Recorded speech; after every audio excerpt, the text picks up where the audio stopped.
Oh, I think they're doing a great job. A lot of them are. Good afternoon, Dwayne. How are you? Not too bad, sir. Ladies and gentlemen, Radio Cayman's Talk Today with Sterling Dwayne Ebanks. But I do have some questions.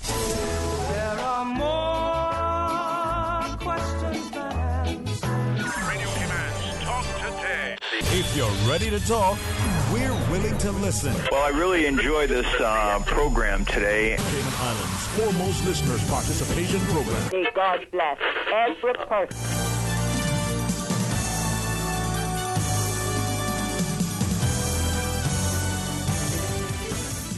Hey, good afternoon. Welcome back. Thank you so much for joining us. It is indeed a very terrific Thursday as we invite you to be a part of a discussion and start things off with an excellent panel. If you go on YouTube and you see the panel, you see why I say they're so fantastic. You want to know what we're going to be talking about?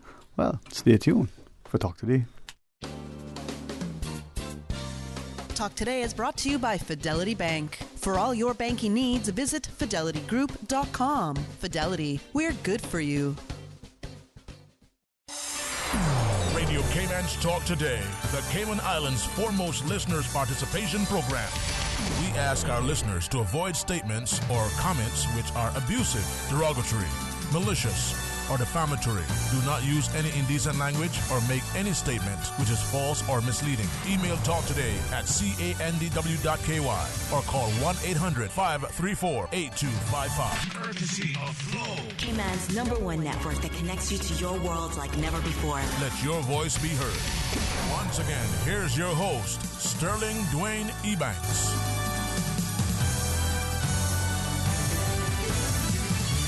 Hey, good afternoon. Welcome. Thanks so much for joining us. And in the studio, we have an opportunity now to share with you. And in everything else, to give thanks, be grateful, and always be appreciative of those around you.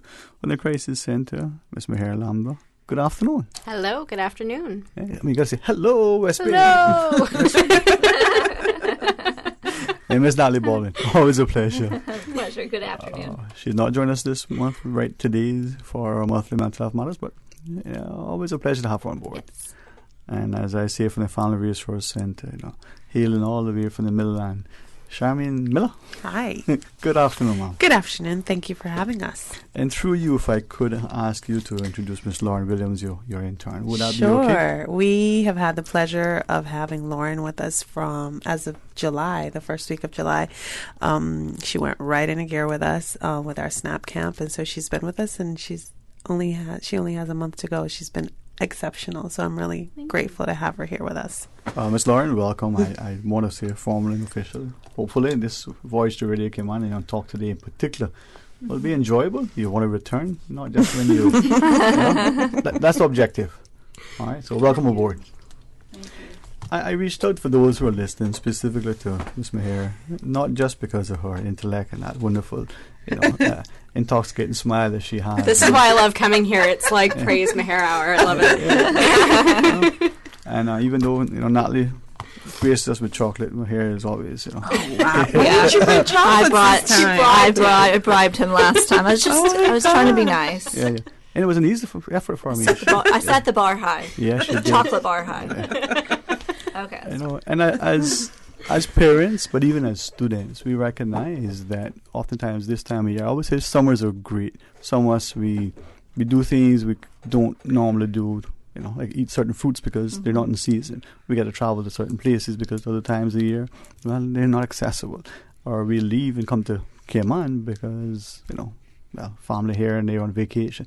But it's also that time where there may be a bit of a trepidation and some transition into certain areas, and then reached out to Ms. Mahir and says, with our students, with the changes that take place in our homes, the violent behaviors and relationships that exist, but even on campus, we would see reports of certain things and be able to craft a discussion to give students as well as parents some opportunity to have a discussion, some meaningful tips, and hopefully be as safe as we can here on any campus or home or overseas in a dorm room, shared accommodation, or likewise. So what do you think? Good summary? That's fantastic. I mean, and kids are our future, so we really want to focus on the kids. And we as a Christ Center, I know the Family Resource Center as well, we have lots of programs, especially now we're starting new programs as well geared towards youth because we're focusing on youth. We know that kids learn from our behavior. They learn from the behavior they see at home, the behavior they see at school, and they demonstrate what they learn. So it's really important for us to talk to our youth about what is healthy behavior, regardless of what's happening at home, regardless of what's happening at school.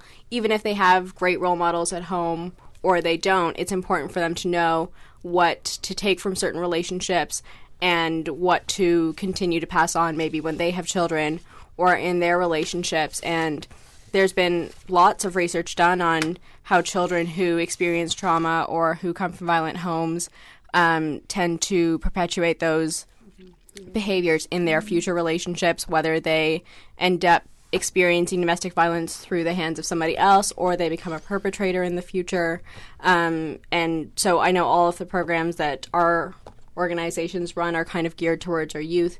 Even for us at the shelter, if we have youth there, we try and have those conversations as well. So they're really important, and we're all happy to be here today to actually talk about that, and we hope the youth are listening. Thank you very much. Ms. Natalie, initial thoughts from you. So I have a lot of thoughts, but I'm just going to touch on a few things that I think are really important. What Meher said is children are our future, and I really see that working with the youth and working with children, it's a preventative measure. We're speaking about the future of the island. What do we want our future leaders to look like, our future social workers to look like, our future teachers, the future to look like? And we want to make sure they know what a healthy behavior is and a healthy relationship. Another thing just to think about, our brain isn't fully developed until we're 24. And children are like sponges, even up until they're 18. I work with Taya Lounge and run Taya Lounge. And even I've noticed within the 2 years of working with the at-risk youth, they follow what I do. And it's something that you just don't think about. I drink a lot of coffee and I'm trying to cut back. But now even some of the teens are like, oh, I want some coffee with you. So it's just those little things that you don't realize you do that make a big impact, whether it's negative or positive. But we have cut back on the coffee. So that's kind of. Ms. Sharmi. Sure. I mean, I think for me or for the Family Resource Center, we've really seen a lot of uptake in our services. I think it's a positive thing. It may be just that families want to start off the new school year, on the right foot. But we've started doing a lot of screenings for our programs, especially if we're talking about at-risk youth and a lot of behavioral difficulties that they might have had in the school, in the school year last year, and parents really wanting to do things differently because they've recognized that the strategies that I was using before or the relationships that I may have been in before or previously are not as positive and clearly impacted my child in a negative way. So we're definitely continuing to serve families in that light, and really surprised by the positive uptake that children have when it comes to working with us. So they're very keen, they're very willing. They might come in for an interview and not shy at all about it, and just eager to get some form of support and help so that they're not labeled as bullies or victims and they're in a better place. So, we're just really excited about helping families moving forward. All right. And as we have our discussion, I'll be looking at the whole notion that our youth will be not just our future, but affected and impacted by today's. Restoring from that perspective, any initial thoughts you may want to join in the conversation and share with us? As a student, as a college student. Well, it's on the spot. They did say they wouldn't put you on the spot and then immediately put you on the spot. I had a feeling he was going to do that. Baptism by fire. No, only if you wish. As a college student at FRC kind of thing. Yeah. Well, it's a great opportunity, first of all. You get to learn a lot. You get to take the theory and put it into practical basis. You get to see other parts of psychology that I haven't learned yet and that I think I would like to be branching off into. It shows me type of careers I could be going into. It's not just something you look up online and, what kind of career can I be in? It's kind of like you see it and you see it every day. So it's great for me. It's a great opportunity. So as our conversation evolves, maybe we'll ask your insight in in relation to the behaviors we're seeing within the relationships, whether in the homes, whether in the college campus, just friends or other relationships. If you wish, and I certainly will sort of treat your mentor, I would say your protege, your protector, right? Responsibility. I would almost say through the adult in the Charmaine, but I won't go that far. But the idea that the behaviors that we have sometimes within the homes, almost everybody said that their youth sort of copy what they see other, in their minds, responsible adults, the coach, the teacher, the parent, even when we don't recognize that they're watching us. Something as maybe as seamless, innocent, and harmless as coffee. You had 4 cups just this morning alone. What does that mean for? Only in 1 cup. There might be one more coming. No, but you're right because they observe that. I mean, I do have one of my teens. She goes, "You drink too much coffee." Now that's her perspective. My perspective is probably not, but it's good because they observe those kind of things, and you don't realize they pick up on everything. They really watch what you're doing, whether you're their teacher, your mentor, the parent, just someone in the grocery store. They see those things, and they're smarter than you think, and we need to give them credit for that and to empower them. Yeah. They're observant. I mean, the idea that they're sponges, we sit all the time, but we don't really understand what that is. And a sponge that we use to clean, if we got water that we put in to make that final rinse isn't clean, if it's dirty water, just anything. Right? That's true. Right, Ms. Maher? I think that's true, and I think if we bring it back to domestic violence, I think what the goal is of all of our agencies is to end domestic violence forever. And you can't end domestic violence without talking about our youth. You can't end domestic violence until you get into the next generation and you change the behaviors that they're learning now.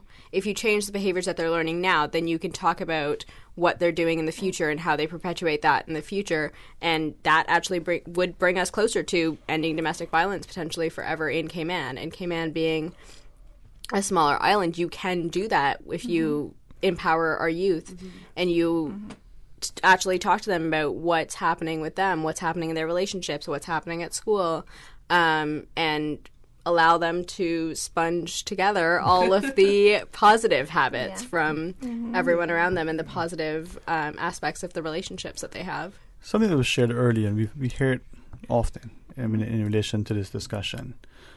If you witness, if you were, whether the abuser or otherwise, then you tend to repeat that. Yep. Some listeners would say, but if I saw that and I see that that's not right, why is it that I would do that? Either be in a relationship with someone who was abusive to me or then become the abuser. But I think, the research that you referred to, it speaks to the fact that you're more susceptible to learning those behaviors. A lot when I don't know if you guys are familiar, but we have a program called the Young Parents Program. And so we work with young mothers generally. 90% of them are moms between the ages of 13 and 25. Right? 13 and 25. Yeah. Who've become pregnant unexpectedly, right? And so a high percentage of these moms have experienced domestic violence, right? As witnesses, as children in their lives, or have engaged in relationships at a very early age, right, in which they became sexually active very early, and they became involved with older or children that were of their age too, right? And so unhealthy habits are learned from and passed down from one generation to the next. And so then you've got, they're finally at a place where their lives are quite chaotic. They need additional support and whatnot.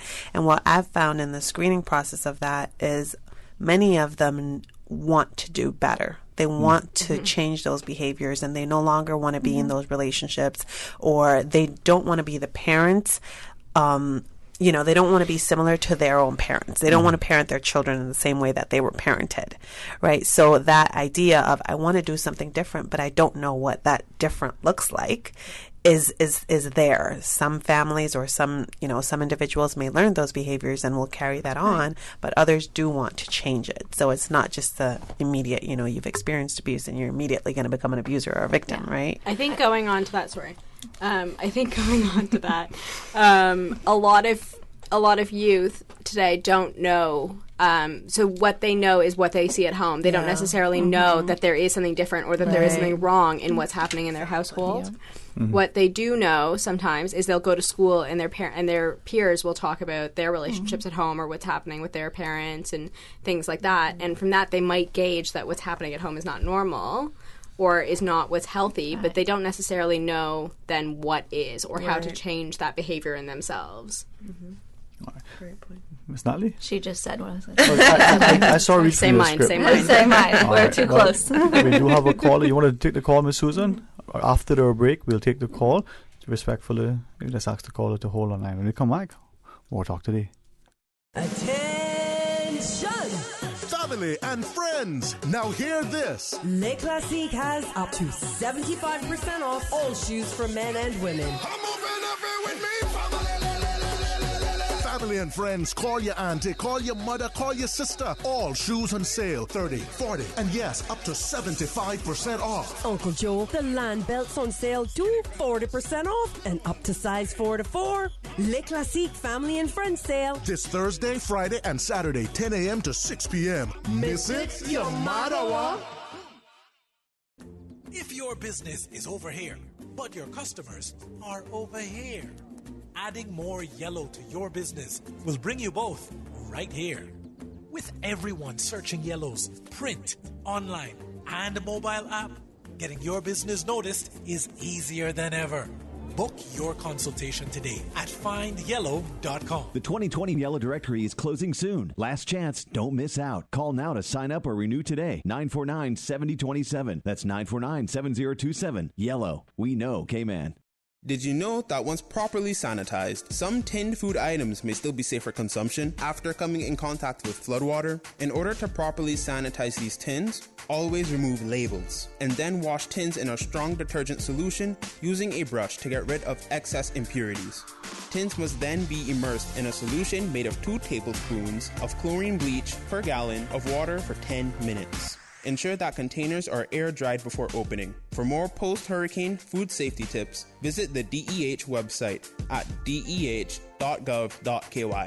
Stay up to date with the latest in healthy living and fitness trends every Saturday morning at 9:30 and Wednesday at 7 p.m. For the Health of It with Tara Bush. Most clinics in the United States, they kind of like one surgery fits all. You're saying, that's not necessary. That's not going to be the case with me. And that's good to hear. For the Health of It is proudly brought to you by GNC. Join the GNC community and take advantage of their discount days. The first 7 business days of every month and every Wednesday. GNC. Believe in the power of nutrition. Sailing the high seas. That's the theme for this year's Miss Teen pageant. The 39th annual Miss Teen Cayman Islands pageant will be held at the Lions Community Center on Saturday, August 24th. Gates open at 5:30 p.m. Showtime is at 7 p.m. Tickets are available at Funky Tangs, Lorna's Rubus, The Finishing Touch, Sings Roadie Shop, and Event Pro. Premium seating is $40 pre-sold, $50 at the gate. General admission is $25 pre-sold, $30 at the gate. Children ages 6 to 12, $15 pre-sold, $20 at the gate. Thanks to our sponsors, Digicel, Marshall's Rent-A-Car, Grandel House, CUC, Ministry of Education, Youth, Sports, Agriculture and Lands, The Finishing Touch, Rubus, King Sports Center, Eclipse Hair Design and Day Spa, Island Embroidery, Margaritaville Beach Resort, and Radio Cayman. See you at the Lions Center on Saturday, August 24th. The Miss Teens 2019 pageant, we are sailing the high seas. Talk today. But I do have some questions. Talk today. Cayman Islands' foremost listeners' participation program. Talk today. Because there are more questions than answers. What the public is saying. Waiting to take your calls right now. Sterling Dwayne Ebanks.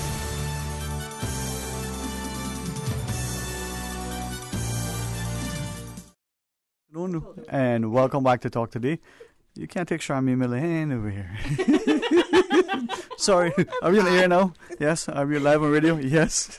From the Family Resource Center. Let's introduce her once again, front and center, Charmaine Miller. Hey, it's Friday, right? Today's Friday? No, it's Thursday. So we have one more work day. Matthew. No. See, this is the wonderful things of civil servants. They work hard and they enjoy what they do. So, Family Resource Center, Charmaine Miller. In case you missed it, Charmaine Miller, Family Resource Center. And from the Crisis Center, Miss Natalie Baldwin and her colleague, Miss Mahir Lamba. Ladies, thank you very much for not just coming along, but also bringing along the intern at the Family Resource Center, Miss Lauren Williams. Hi. And during the break, well, is the caller still there, Miss Susan? Okay, let's go to our phones. Hey, thank you very much for joining us. Good afternoon. Good afternoon, Dwayne. Good afternoon. How are you today? Okay. All right. Good to hear from you. Always. Good afternoon to you guys. Good afternoon. Good afternoon. I heard you all speaking earlier about children seeing unhealthy habits at home and things at home that are not normal. Well, from what I have learned, right now the social service department, right now they will allow two women who are married or together as a couple to adopt a child, or two men who are married or together as a couple to adopt a child. And that's not normal, and that's not healthy, especially mentally for children, because two women who are married or together as a couple on Father's Day, who will the child call or say Happy Father's Day to? Or if two men are together or married as a couple and adopt a child, who will they say Happy Mother's Day to? So I don't think it's right at all, and I think it's absolutely ridiculous for these types of couples to be able to adopt children. Thank you very much.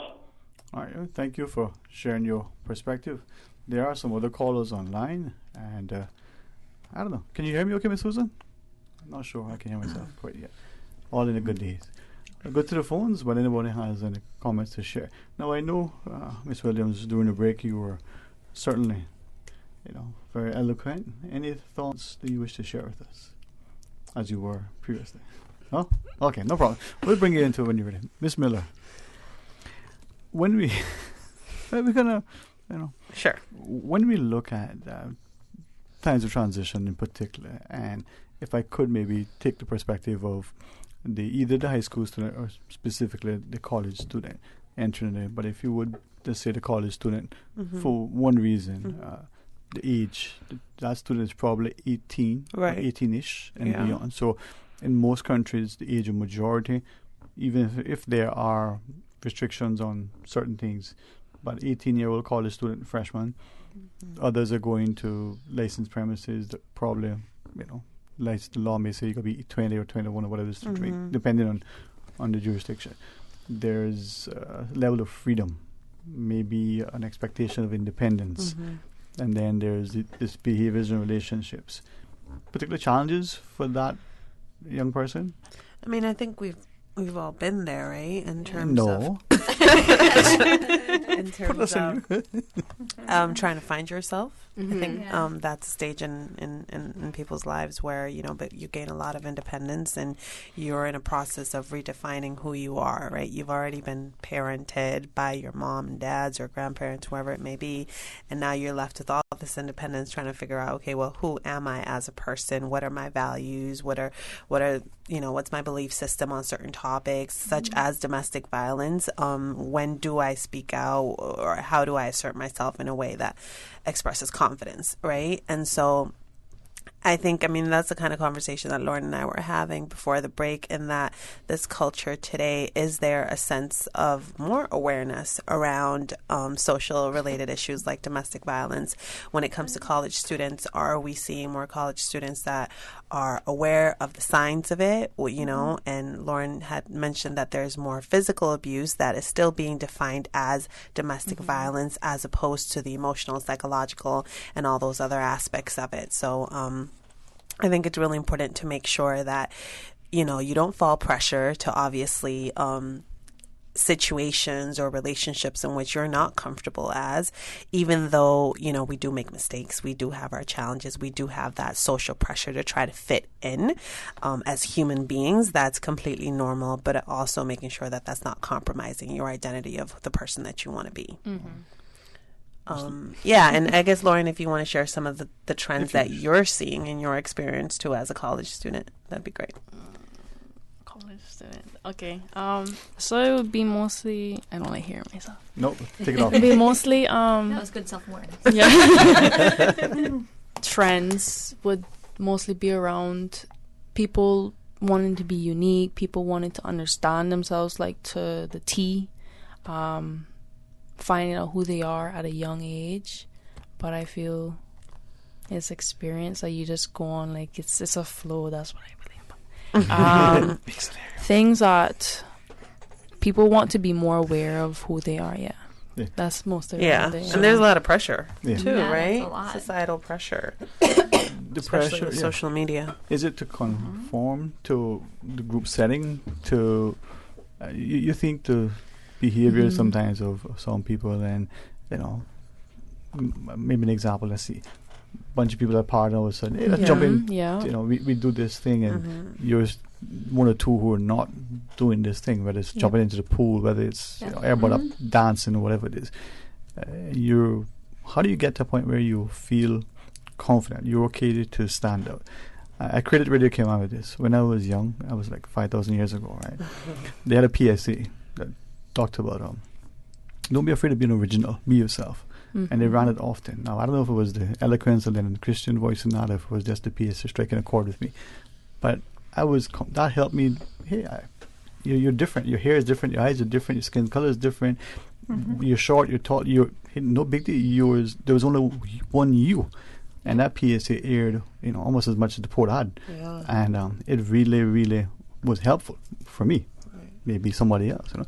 So being yourself, being original, in a positive way, not weird and destructive. But how do we get young people to understand that it's okay if they don't want to drink, nobody's drinking. If you're still young, Miss Maher. Still young. I say that. I think that Charmaine brought up a really good point of social media today. And I think if we're talking about youth, we can't talk about youth and not talk about social media. Yeah. I think when you're talking about youth trying to find themselves and figure out what their stance is on basically everything, I think that's much more deliberate now with social media. Whereas when we were growing up, it wasn't. Whether you were going to be assertive, whether you were going to have everyone know your business, that was really just, it was a subconscious thing more than anything, I think. Whereas now it's a deliberate decision that every child has to make about how much are they going to participate in social media, how much are they going to tell the world about themselves, how much are they going to share the personal lives and their private lives and the public lives and all of that.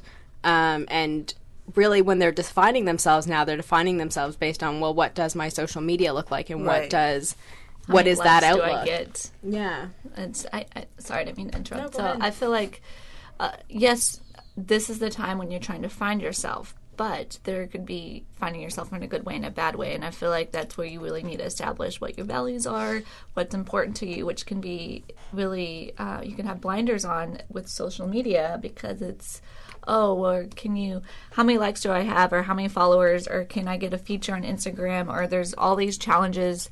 I think there was just like a Starburst challenge, how many Starbursts you can put in your mouth. Really? I don't know. I find these out through the teens, but it's one of those things that I think is just very difficult because there's all these challenges. Even when it was that water bucket challenge, that was for a good cause, but there's the peer pressure where everyone's doing it, and it's more in your face, and you see it, and then it's more of the sense of feeling left out if you're not doing what you're supposed to in the social media. Yeah. And I think that can just create a whole different And the whole aspects of things. aspect of, or the whole understanding of disassociation between you and the person online as well, and identity, and like which one do you really choose in the end? So you just ended up confused and stuff like that. Yeah, because you could be someone else on or something. That's a good point, Lauren. Wow. Yeah, that was good. Well, I was going to ask, we're going to go to the break. This notion that for parents who are, maybe on the other side of 40 or 50, and their children, and maybe even in some cases their grandchildren, are on social media. You got 5 likes or 500 likes, and you have followers and friends. For those parents who, what does that matter? What does that mean? I can't understand that. I can't relate to that. That not just a generational disconnect, but the actual physical, technological disconnect. What does that play to? Can we talk about that when we come back? Yeah, definitely. All right. That would be great. Again, that's a good point from Lauren. Stay tuned for Talk Today. Sometimes things just don't go as planned. That's why you need Contractors All Risk Insurance from Fidelity Insurance Brokers. Ensure you're covered in the event of property damage and third-party injury or damage claims during your construction projects. And with Fidelity Insurance Brokers, you can be sure you are getting competitive pricing and superior customer service. Call us today for a free quote. Fidelity, we're good for you. CUC advises participants in the Green Iguana Culling Program to exercise extreme caution around the CUC's poles and power lines, especially when extracting iguanas from trees or branches that are in close proximity to poles and power lines. Participants should keep all objects such as poles, sticks, or hooks away from any CUC equipment to avoid any electrical contact. For further information, please contact our customer service team at 949-5200 or via email at service@cuc.ky. Steve Higgins Productions, in association with the Lions Club of Tropical Gardens, the Cayman Islands Cancer Society, and the De Silva Family Trust presents Music of the Hearts. A fantastic evening of excellent music presented by Delia Winter, April Marr, and Steve Higgins at the Marriott Beach Resort, 7 Mile Beach, Sunday, September 1st, 2019 at 6 p.m. Sponsored by Harney's, Appleby, SMP, NCB Capital Markets, Jamaica Tourist Board, and Radio Cayman. Tickets $25. Available at Funky Tanks, Super Stitch, or any member of the Lions Club of Tropical Gardens, or call 925-9134. That's 925-9134. Proceeds will go towards the Cayman Islands Cancer Society and the Lions Club of Tropical Gardens. That's Steve Higgins and Friends in Music of the Heart. Sunday, September 1st at the Marriott Beach Resort. Don't miss it. Talk today. But I do have some questions.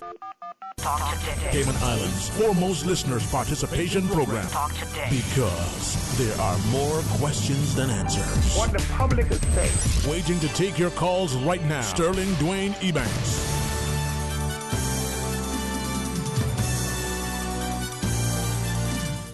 Hey, good afternoon. Welcome back to Talk Today, and thanks very much for not just the panel assembled, but for their willingness to be so candid, and hopefully as they share with us, we have a perspective that, healthy relationships, healthy lives, make healthier societies, and as our youth are prepared and empowered, we'll see a meaningful impact. Miss Mahir Lamba, together with Natalie Baldwin, and of course, Charmaine Miller, and the Lauren wonderful Williams, yeah. All right. I like it.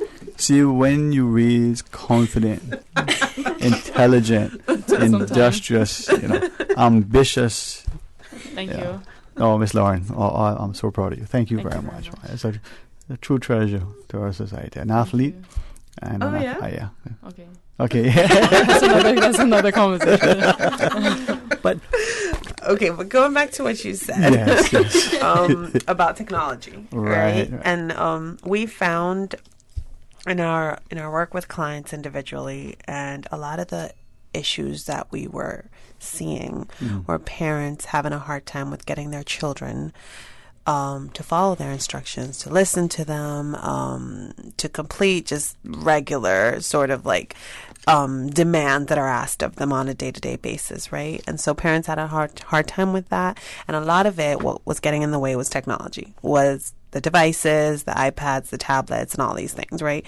And so sometimes as a parent, what we're seeing is that parents are being very reactive, right? So that's where, honestly, and it blows my mind where, you know, they get to a place where obviously corporal punishment is used, but when you really strip everything down, it came from a very simple or easy request or something very small, and it just got blown up out of proportion, right? And so I think as parents, you know, I often have to empathize with the parents that I work with, because the times that we are parenting today are very different to when, you know, our parents were raising us, right? We've got technology that really and truly we have to embrace it. There's just no ifs, ands, or buts about that. We have to embrace technology in a healthy way, right? And so for our teenagers even, or our preteens, we're talking about social media now, and their requests are to have their own phones, to have a social media account. How do you go around that? How do you balance it in a way where it's not too much, or you're not giving your child too much liberty, right, online, and without really understanding that there's responsibility that comes into play with this, right? And so with the parents, it's all about working around that and making sure that as parents too, we get very caught up. I do it all the time with taking pictures, right? I'm constantly taking pictures of my kids. I don't want to lose every moment. You know, I want to document everything. And so my kid, my 8-year-old, he's getting older, obviously, and he's very much like, well, I don't want you to take a picture of me right now, you know, and he's having a voice more. So I don't want you to record that. This is just something that I want us to just do right now, or I want to dance, right? And so for me, I'm starting from very early in that, okay, you know, that's fine. He's asserting himself, and I'm respecting that, as opposed to imposing myself onto him, right? Yeah. And so those are small little practices that I think we have to start doing, so that our children, as they get older, or as they start to embrace technology, even more so than just playing a video game, they can understand, you know, what is appropriate, what is not. What do you say online? What don't you say online? And also, I mean, Lauren, you can back me up too. We talked about sort of like the platform on social media, you know, what you're getting from posting online, obviously, is a lot of praise, is a lot of validation that sometimes if that's missing in the home, that becomes your go-to, right? And it's the same thing with the video gaming and working with families. It's kind of like, well, why doesn't he want to get off the game? You know, what's going on? Oh, well, he's going to the next level, and all these different levels that they need to pass. Well, what is it about that they enjoy so much? That self-esteem, it's that boosting, right, that happens, because this is an area that I'm really good at. So why take that away from them completely, as opposed to creating more structure around that and healthier habits? So that's the kind of stuff that we do when it comes to technology, and the term is digital parenting, and embracing that into our daily lives. Family Resource Center. Good promo. Yes. I mean, what I really liked, I think it's amazing that you'll do that, because there's always needs to be we need education on that. But something that I really took from what you just said was respecting. I really like that you noticed that with your son, and you decided to respect him. And I think that's something that we need to realize when we're parenting and or just working with youth, that they also deserve respect, and we just need to sometimes just take a step back and just look what's really going on in the situation. We talk about modeling, right? So if we are showing respect to our child, that child learns, well, I can also then have corresponding respect, have a voice, and then be able to assert that voice. Sometimes as teachers in the classroom, we want the children to be like robots and be quiet. And we may at times misunderstand that for classroom management, but even in our own homes, because I said so, I'm the parent. Right. It's obviously different. Maybe difficult. Yeah, the child is always on the receiving end. There's no. It's okay. I'm a child still. Right. So like it's you want to have that you want a relationship. You want your child to trust you, or your child to respect you. But if you're talking down to them the whole time, or telling them what to do because you know better, it's like, you gotta just listen to me. Like, even if it's irrational, you think that as an adult is irrational, just listen and explain yourself. It doesn't make sense to tell a child what to do, or do this, do that, or stop this, and no, if you don't explain why. Yeah. Because they're inquisitive. They're little. Well, I think us as adults, I'm not going to want to come and do something without knowing if I don't get instructions. So sometimes we don't see that. Is it then that it doesn't matter the child or the home, the precocious child, as well as that, very, very insular child?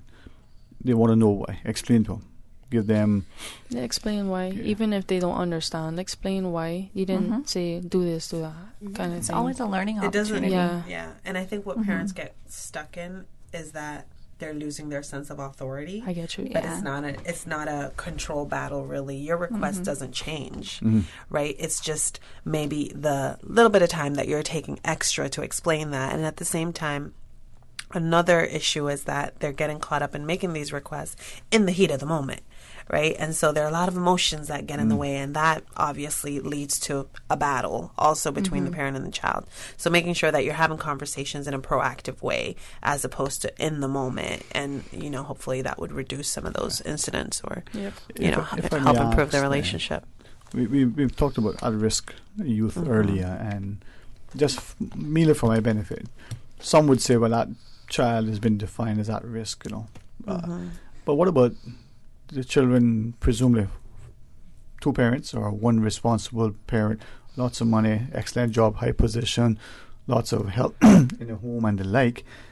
Are we too quick to dismiss that particular I think everyone is at risk. Okay, I share your view as well. Yeah. Just because of the way society is and social media. There's a lot. I mean, I could not have enough money to be a teenager again. Or a child. So I think we all need to see every child as, at risk. I don't want to label them at risk as someone that really needs the support. Yeah. And I think we're at a place now where it's not like kids are going to their school teacher or their parent or something like that and saying I'm at risk. They're going online and they might tell their friends, they might tell a stranger, they might tell whoever is listening, really. And we don't know. So you can't pinpoint that this child is at risk and this child is not, because you don't really know. Nobody has a full picture anymore except for that child. Right. So with that in mind, I recognize the hour. Before we ask Ms. Maher for some, information and resources, if it's appropriate, and Ms. Williams, if you feel so late, as your peers, right, and you look at where you are and the sort of adventure that you're on, talking to parents specifically, are there things we can do to be more supportive and nurturing? What sort of tips that you can impart to us that would be helpful if their children were going off to university? No, don't. I hope your mom's listening. Miss Miller. I think people know me too. I think they know her. Oh my. Okay, so one would be like we teach at FRC SNAP, which is Stop Now and Plan, and I think that's for any age. It's just kind of techniques to keep yourself calm. Like, you don't want emotions to drive you. Like, no one wants emotions to drive everything you do every day. So why would you do it when you're trying to have an impact? I would say just talk to them in a state where you're rational, or you're not doing it out of spite. You're not calm. You're going to still be upset, but you can verbalize how you feel. I guess I get a lot of verbal understanding, explanation, sitting down, calming yourself down, because you don't deserve to be fully upset or over the top. To listen a lot. Yeah, to listen. Yeah. All right. Scripture says, don't discipline in anger. Yeah. All right, thanks very much. Yeah. If somebody, I saw it in a bathroom stall. I should be. Miss Lambda. I have a few quick closing remarks. One, I just want to share some resources for anyone that's listening. If you are under the age of 18 and there's something you want to talk about, we've got our Kids Helpline. The Kids Helpline is currently on Mondays, Wednesdays, and Fridays from 3 to 6 p.m. The phone number for that is 649-5437. That's 649-5437.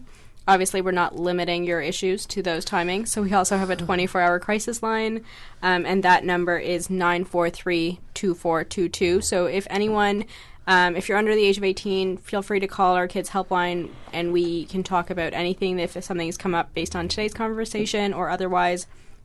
Please share that number with other youth that you know as well. Yeah? Can you find this online? Yeah, on our Facebook page. Information online, because I'm afraid someone listening will be like, oh my God, I didn't write it down. Okay, fine, online. All of this information's on our Facebook page as well. And if you're a parent and you have questions, there's something you want to talk about, there's something you want to ask about how you can support your kids better, we're happy to have those conversations as well. And I'll let Natalie talk about our events. So we have Taya Lounge is working all next week. We are working with a up-and-coming rapper from Florida. Music is a very therapeutic outlet for a lot of our teens. So next Saturday, we are going to have a talent show with some of our amazing Taya teens. It's at the Hartwell Theater. It is free to come. We're going to start at 6 o'clock. If you do want raffle prizes, we have raffle prizes and lots of fun things then. There should be more information on our Facebook page today. And if you need anything, just contact Taya, Taya, at cicc.ky. All right. Well, thank you all very much. And Ms. Miller, thank you as well. Thank you for having us. And thank you. It was really an honor, Ms. Williams, to Thank you. have you as our guest as well. All right, listen. We're going to pause and take a break. When we return, Dr. Dalton Watler will be your guest. I'm anxious to hear what he's going to share with us. So please stay tuned for Talk Today. Radio K-Man. Radio K-Man's newsroom. These are the biggest stories right now. A prison officer has been selected as one of this year's Chevening Scholars. Tamikia Young, a supervisor in the rehab unit at Her Majesty's Prison Northwood, will be heading to the UK in September to study a Master of Science in Addiction at King's College London. The mother of two is one of 1,500 people from around the world handpicked for the year-long scholarship. In international news, about 6 in 10 Americans approve of U.S. President Donald Trump's overall job performance. That according to a new poll released today by the Associated Press Nork Center for Public Affairs Research, which finds some support for the president's handling of the U.S. economy, but gives him weak marks on other major issues. Just 36% of Americans approve of the way Trump is handling his job as president.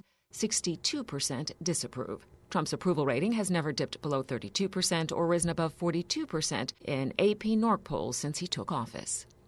An international conference on endangered species has agreed to protect giraffes for the first time, drawing praise from conservationists and scowls from some sub-Saharan African nations.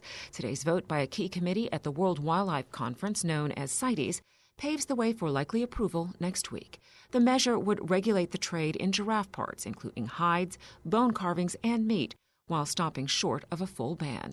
It passed 106 to 21 with 7 abstentions. Those are your headlines from Radio K-Man's newsroom. I'm April Cummings. Radio K-Man, the voice of the Cayman Islands. What's happening in your community? News and information, music and more. You can find us. www.radiokman.gov.ky. Like us on Facebook and follow us on Twitter. Radio K-Man is your choice, your voice for today's biggest news. Radio K-Man.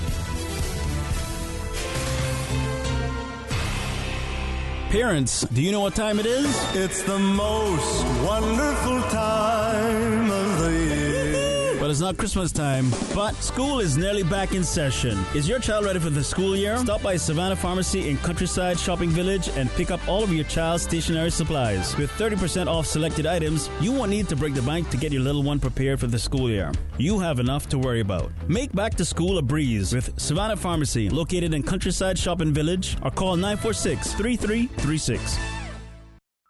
There are plenty of reasons to be a Logic customer. There's lightning fast internet connectivity. There's the great overall customer experience. And now you can improve your Wi-Fi connectivity with Logic Boost Wi-Fi for free. With Boost, you can extend your freedom to stream, game, and download seamlessly anywhere in your home, like your patio or your underground lair if you have one. Sign up now for any Logic bundle package and get free Boost Wi-Fi for a limited time. Visit logic.ky for details. Support our port, support our tourism. The new pier design achieves our government's mandate to minimize the impact on the environment. There will be no dredging in Hogstye Bay. This is a win for Cayman. Support our port, support our tourism. Looking forward, looking bright. Support our port, support our tourism. I've got some beautiful clothes I know just where they're gone, pure and cleaner. Now reintroducing eco-friendly green Garmento fabric bags, which can be used as your clothes cover, traveling bag, etc. Also, get your fabric shirt boxes that can hold up to 10 folded shirts. And for those other shirts, put them on hangers with an eco-friendly poly cover. All bags are biodegradable. Puritan Cleaners, 3 convenient locations to serve you. Countryside, Savannah, 946-1884. Elgin Avenue, beside Off the Peg, 949-2452. 337 Eastern Avenue. Drive-through, rain or shine, 949-7104. Free pickup and delivery. Ask for ongoing discounts. Puritan Cleaners, you feel good when you look good. Excuse me, I noticed you from afar. Really?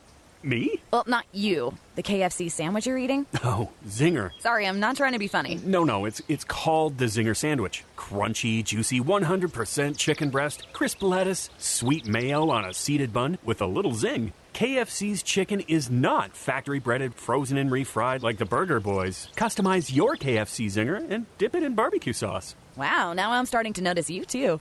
KFC, it's finger-licking good. Talk today. But I do have some questions. Talk today. Cayman Islands' foremost listeners' participation program. Talk today. Because there are more questions than answers. What the public is saying. Waiting to take your calls right now. Sterling Dwayne Ebanks.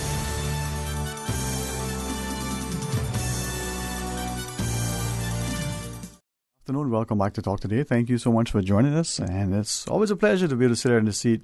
I get to learn a whole lot, and sometimes maybe laugh a little too much, but laughter is good medicine.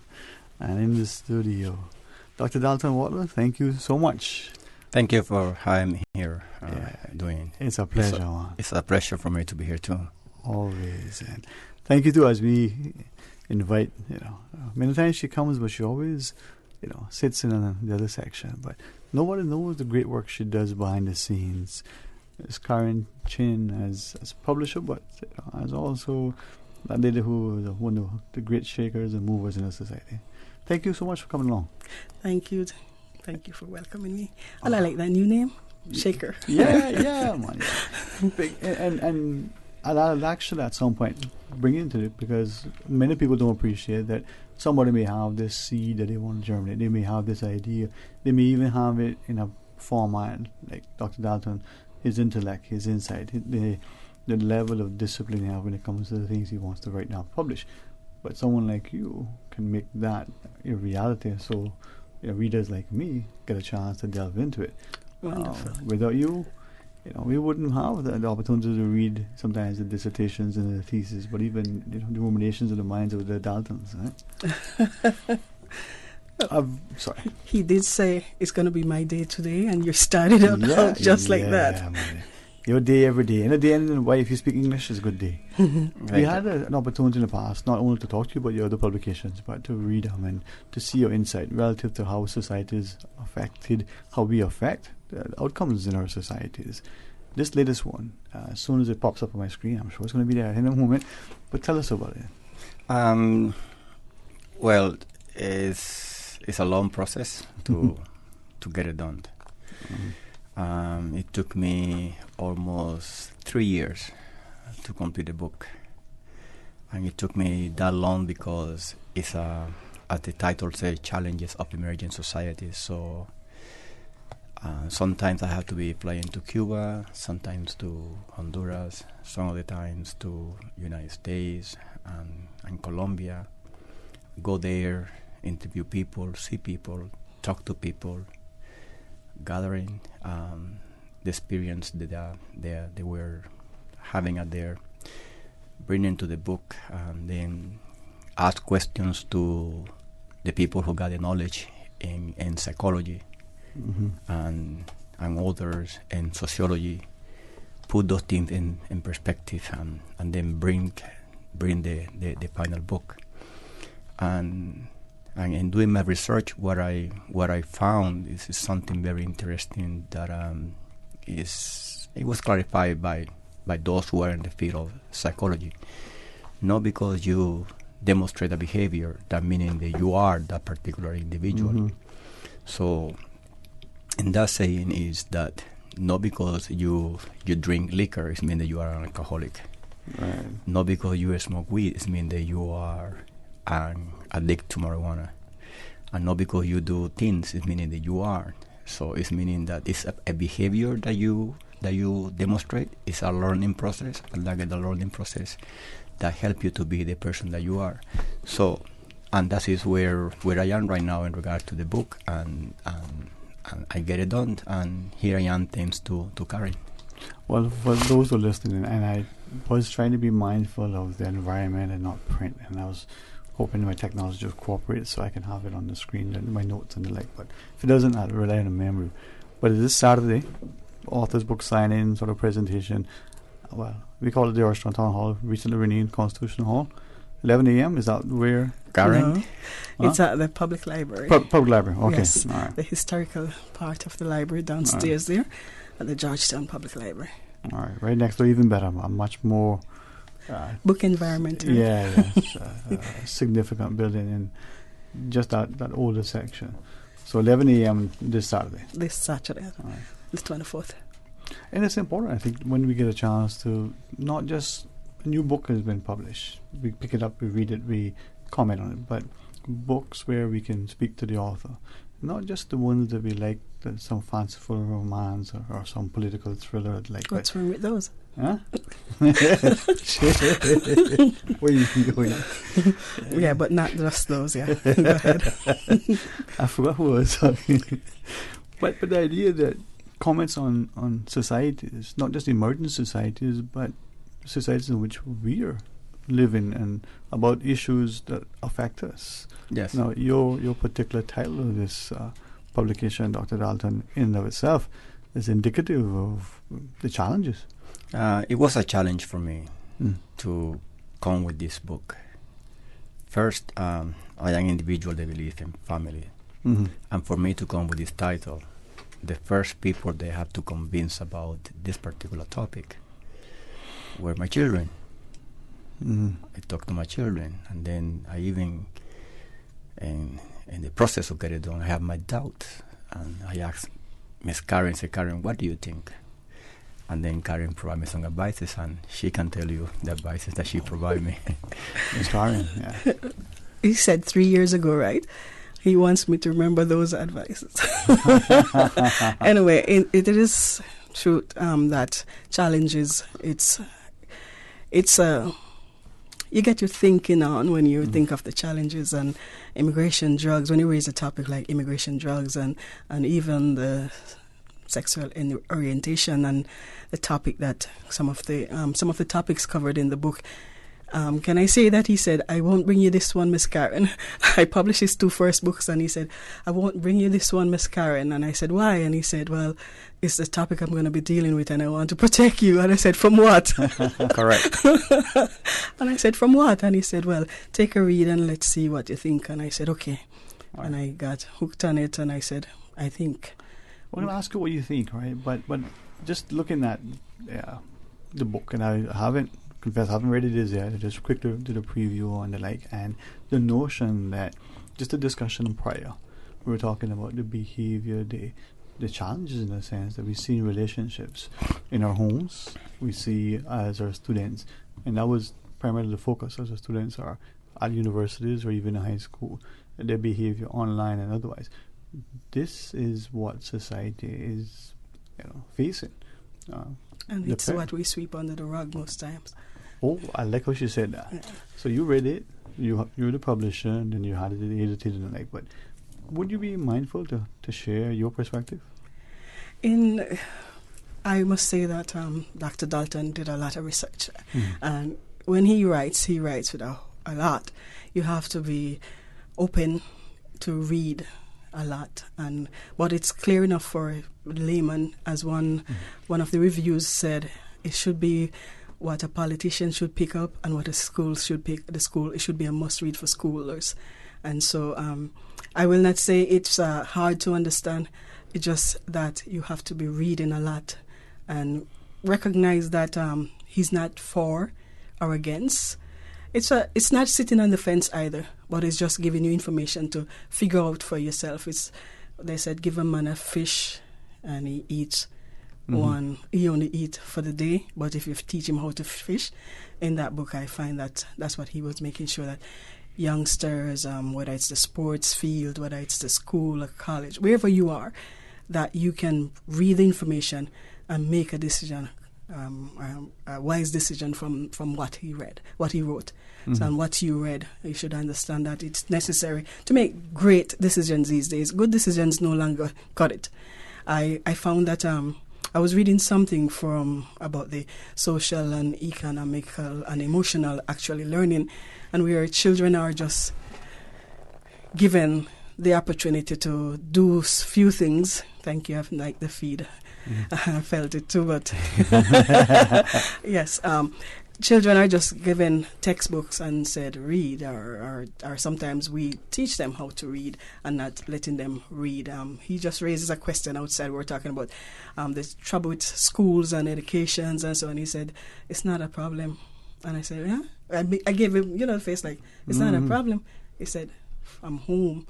If it started from home, we'll be okay. Correct. And that's mostly what his books are always based on. Start teaching these children and yourself to get educated, per se. Yeah. Dr. Waldo, from that perspective, train up a child in the way he should go. So from home. But our homes are sometimes dysfunctional, they say. And that's where that book is leaning to the fact that, are you going to allow your child to be raised by what's going on out there, or are you going to also give them some great grits, per se, to hold on in the times of. I was writing something and I said whether it's abortion or drugs or whatever the today topic is, you have to decide first and foremost what, aside from being a Christian, to say measure it against God's word, but also is it what can you confess to that later on? Can you say, what, I'm sorry, I had to do this, or I was a drug addict or something? Can you really stand before the podium and say, apart from an AA meeting where you said I was a drink or a drug addict, can you really stand up to that? Can you make the decision know that you don't have to stand up later on for that?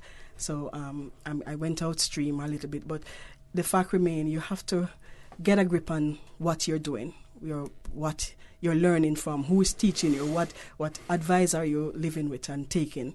And the decision makers too should also seek guidance, not just saying, oh, it sounds right, or it's good for the economy, so let's do this, or it's good for the academics, so let's do this, or are we going to do it for the country in general, or are we going to do it just for the ones that so the greater good should prevail. Yes. Huh. Yeah. So let Dalton talk about his book. I told him not to let me talk because I might go off into something that's been sitting on my craw in a sense. We have to publish her book next. But then I come back to that notion though, because it's almost sweeping under the rug. But Dr. Dalton, from that perspective, you write things that many of us perhaps wish that we had access to earlier. You tackle subjects that, although they're topical, they're difficult and people are unwilling sometimes. The review, as I read it, the politicians, the policymakers, the analysts should read this because they are important. But they're not issues that just came up yesterday. Correct. What is happening is social cycles always repeat. If we go to over history, you will see the social cycles repeat. The Renaissance happened in the 80s, 1850s, finishing 1868, the Renaissance, meaning people came with bright ideas and all these things begins to move forward in society. When you find what's going on today in our society, it's a socio-economic movement. And the socio-economic movement prepared social development. Without socio-economic growth, most likely you would not have a social development. That is something that I can say. The greatest society, or the society they are inspiring our societies, the socio-economic is among the best. That's why we got the G7, and plus Russia, the G8. So when you analyze the title that I bring forward, the social challenge of emerging society, is challenging for those societies that are not willing to accept the trend, the social trend. Many of us, we read, heard about Holland, the Dutch, and the Red Zone. You find marijuana, prostitution, you find all those things there. And the social problems are not that great. They don't have that kind of issues. In our jurisdiction, when we are talking about recognizing, legalizing marijuana, understanding and legalizing marriage, accepting marriage between two men and two women, the issue of immigration, those are challenges for us. And as I say in my book, if we say that getting married, two men and two women, is considered normal and natural, so the question would be, what is there for me not to do? If you say to me that two men and two women get married, it's fine, I don't got no problem. But we also have to go to the foundation of the human rights. And I explained that yesterday in Crosstalk with Woody. I explained that there yesterday. In 1689, when England put in place the Fair Bill of Rights, and then France came with the Bill of Rights in 1768, and then Thomas Jefferson also came with the Constitution of the United States with the American people. So if we say that legalizing all those things, making normal is fine, then how can I tell you not to have an abortion? How can I tell you not to have prostitution? How can I tell you not to have sex with a teenager? Sometimes we are afraid to talk about those issues. We don't want to talk about those issues for two reasons. The first one is the stigma, and the second one, we are not prepared intellectually to disseminate and to gather the information and to know what to do. And that's why in my book, the fifth chapter speaks about social reality and perception. That is very important. How society perceive you, how do you perceive society, and the most important is in regard in who you are. So if you are short, secure about yourself, the perception that you have about society and about you is in line with what you are. The reflection you see is what you project then. Correct. Oh. So, and that is, so if you say to me that board is blue, and I say to you, no, it's not blue. That number is blue. I say, no, it's dark blue. No, but it's blue. Yeah, but it's dark blue. So that's my perception. Mm-hmm. And then what is happening, if the larger society say there is blue and no dark blue, then they are the odd. Even though they are right, I am the odd. So in order for me to cope with society, I have to see the same thing the society is seeing it. No, it's blue, but I know better, it's dark blue. Until I start disseminating my information, why it's dark blue? Why it's not blue? Why it's dark blue? Because that is the difference, and that's what I say in the program yesterday. Two truths can coexist: the truth of belief and the truth of knowledge. The truth of belief is based in yes or not. The truth of knowledge is based in maybe, perhaps, who knows? Well, I have a call online, and we're going to take a break first. Let's go to the phones, Miss Susan. Yeah, let's go to the phone. See, now, my truth in reality is that Susan's in charge. No ifs and buts about that. That's okay. That's okay? Yes. It has to be. I have no choice, man. Yes. Dr. Dalton Watler, Miss Karen Chin as publisher. And good afternoon. Welcome. You're on Talk Today. Yes, good afternoon. Welcome back again, man. Welcome back. Okay. Well, the same way I don't agree with abortion. Mm-hmm. Especially that the child is not able to speak for themselves. I don't think it's right for a child who's not able to speak for themselves, not knowing better, that the government allows them here in the Cayman Islands, speaking of human rights, as an excuse. I don't think it's right for a child when we speak of unhealthy relationships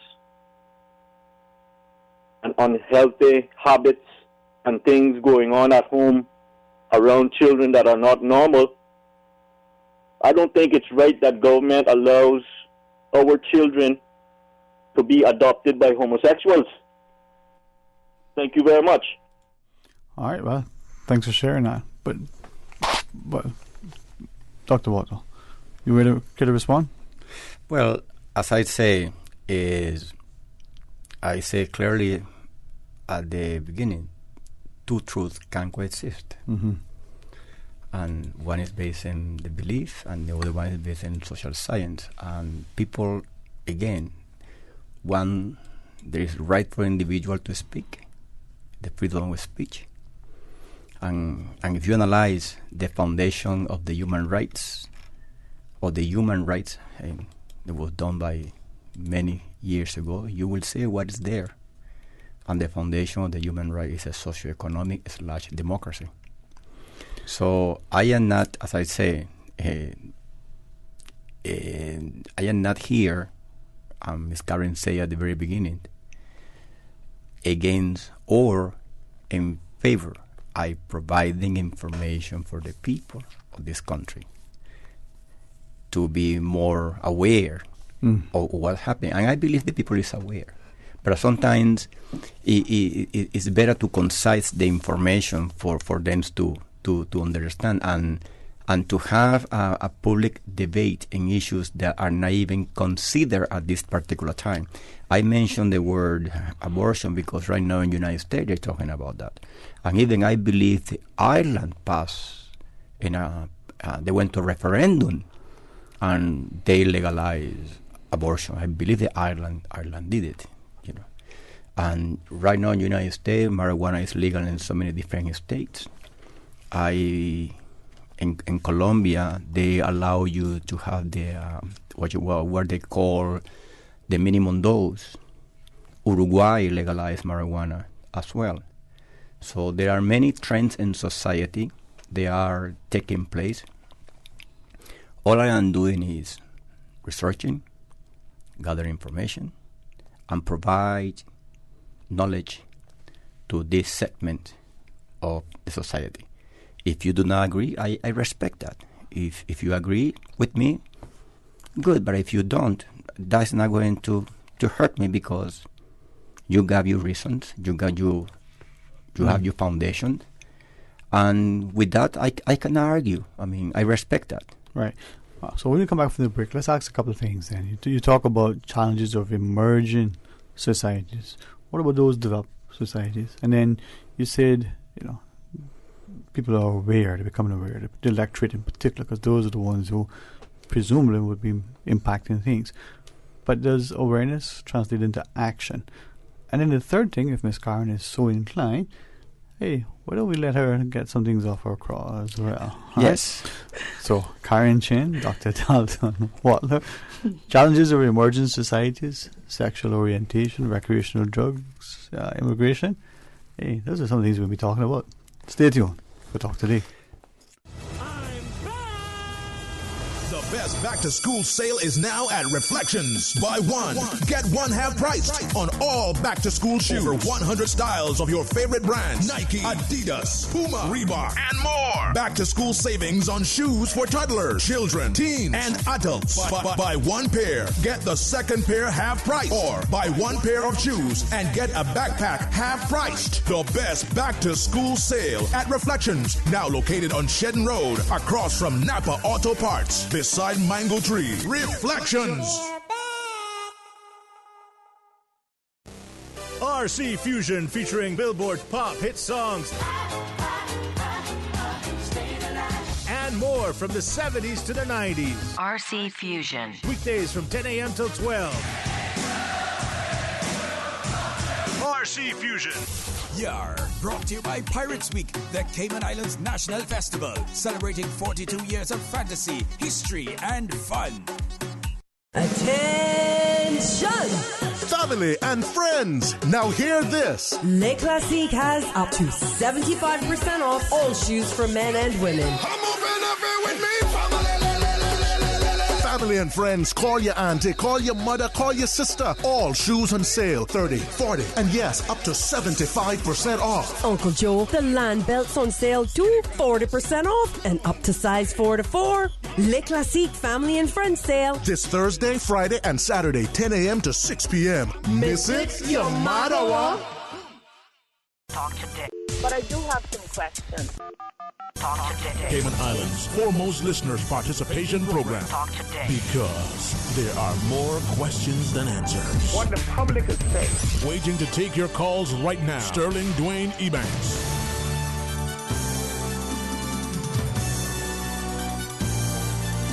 Hey, good afternoon. Welcome back to Talk Today. Thank you very much for joining us. And in the studio, Dr. Dalton Watler, and talking about his latest publication from CLMM, publishing Miss Karen Chin. You know, I keep telling people that in our society, it's sometimes easier to see it when we have friends and sometimes just acquaintances from larger jurisdictions who come here. The notion of, small fish, but even a smaller pond. I wouldn't even say big fish, small pond, because relatively they're not even big fish. But I don't mean that to be disparaging. The fact is that we take for granted what Cayman has to offer. But then we also fail to see the big fish that we have here within our own sort of families, colleagues, and contemporaries.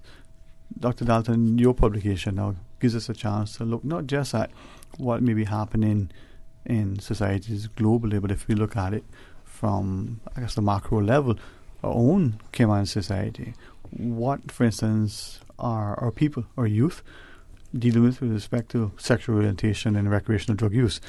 What challenges a government may face relative to immigration as other governments in developed nations are facing? Okay, he defers to his publisher. Yes, Karen, the ball's in your court. Wow. Okay, and as publisher, I deflect too. you direct. Yes. Dr. Watler. No, but Go ahead, Dr. Watler. Yeah. Let me say this way. First off, let's ask. You talk about challenges of emerging societies. Yes. Cayman, would you put us as an emerging society? Yes. Okay. Yes. Cayman has a dual, I would say, a social development growth system. It's dual. We have a first world-class social financial system, first world-class. However, the human resources or the human capital, the native or the traditional Caymanian, just started to support that. Mm-hmm. Okay? Just started, and as I explained before, we lost 2 generations of Caymanians. The beginning of ending of 1968 until the beginning of 1980s, we lost those 2 generations there. and we lost it because it was a lot of money coming to the island. We did not prepare for education. We told our children, there's plenty of fish in the water, go and fish. You don't need no line, you don't need no hook. You just go there, and whatever you throw, you're going to get fish. And our people went there without not knowing, and they get the fish.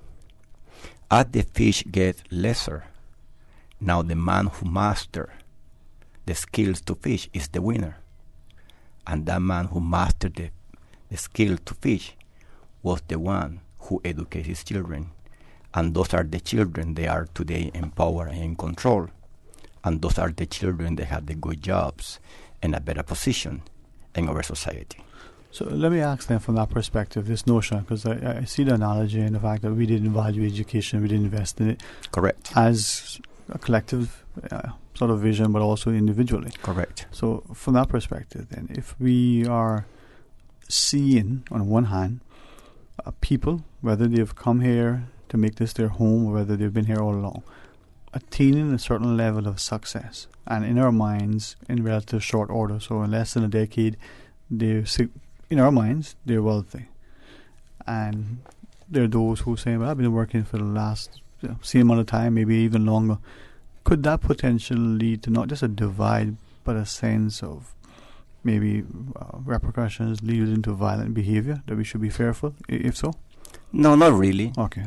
Not really, because when you analyze the human development, when you analyze the human development and the division of class, then you understand what sort of role do you play. Again, as I say in my chapter, perception is the problem. Perception. Not because my neighbor has a fridge that costs him $2,000, I want to have a fridge also that costs me $2,000. So the perception of us wanting to get material good without not knowing the value is a problem. What I'm saying is, if you are a medical doctor, and if you are, and I am not diminish the quality of a worker, if you are within that particular social class and social strata, if you are a taxi driver, or a carpenter, or a cleaner, don't expect to live like a medical doctor. Don't expect to do that. Now, if you resent the particular individual that have achieved those good things, don't blame the individual, blame your own self. However, within the human being, our human formation, if you have a child who is 5 years of age, do you eat the cake and you have a belt? Even though the child have the cake in the hand and the mouth full, he's going to tell you, I never eat it. Because it's an instinct. It's an instinct to protect ourselves. The same thing is in here. The individual say, well, I didn't get that because they never gave me the opportunity. But the opportunity was within you. So are we going to have social resentfulness? That's part of the human nature, regardless whatever. And if you don't want to feel resentful about the human nature, that's why you got social political organization different to the democratic ones. And sometimes when individuals says to me, no, because the education system, and I said before, education is not a system. Education is a structure that supports the social system. The education system is a system where it is a reflection of the socio-political system, an example of the communist or socialist society. In the case of Cuba, it's an education system because it's a reflection of what they are, a communist country. In a communist country, you learn A, B, C, D. It's done. In a democratic country, you say, I don't want to learn A, I don't want to learn B, I want to learn C. So that is the problem that we are having here when we're talking about education system. Everybody repeat the same thing. I am not going to repeat it. Again, that's what I said to you. You said that's blue. I said, no, dark blue. So then that outlier, that individual, for whatever reason, who either chooses or for some reason is, we'll say, wired to not conform. What do we do to that person? I mean, we label them. Do we ostracize them, or do we embrace them? What is it that we're doing to make that person's success? Or are we contributing to their failures? What's happening in the Cayman context? Well, we have so many different research that have been done. There is one done by a lady Forbes a good while back, and the government understand what needs to be done. Again, my research is tell me something, and I believe in prevention rather than cure. That's it. I believe in prevention rather than cure. And my knowledge tell me that prevention is the best to cure. So, if I believe and I have the knowledge, the two truths coexist. Nothing can be wrong. But then I was asking, being aware, and then does that automatically necessarily translate into action? We're consciously aware of something, but seemingly people are waiting for someone to do something. Okay. I explained before the paradigms of the genesis of our society. And if you ask the sociology of these countries like Dr. Frank McPhail, and you are psychologists like Dr. Bodin, Dr. Lockhart, Dr. Clements, and if you ask social workers like Mrs. Seymour, all of them know. So, in that perspective, you analyze how our society was founded. Okay?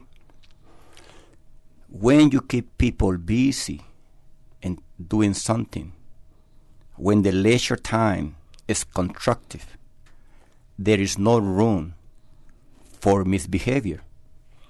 And that's why sometimes I find very funny that now we label children who are very energetic as this kind of behavior problem and give you a tablet.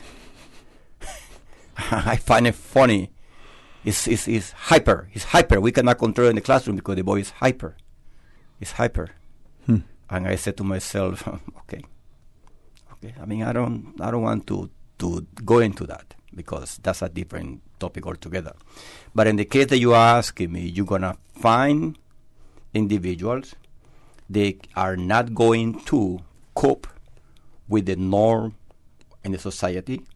And psychologists, I mean, this is not my field. My field is not psychology, but psychology will tell you there is something called softwire and hardwire.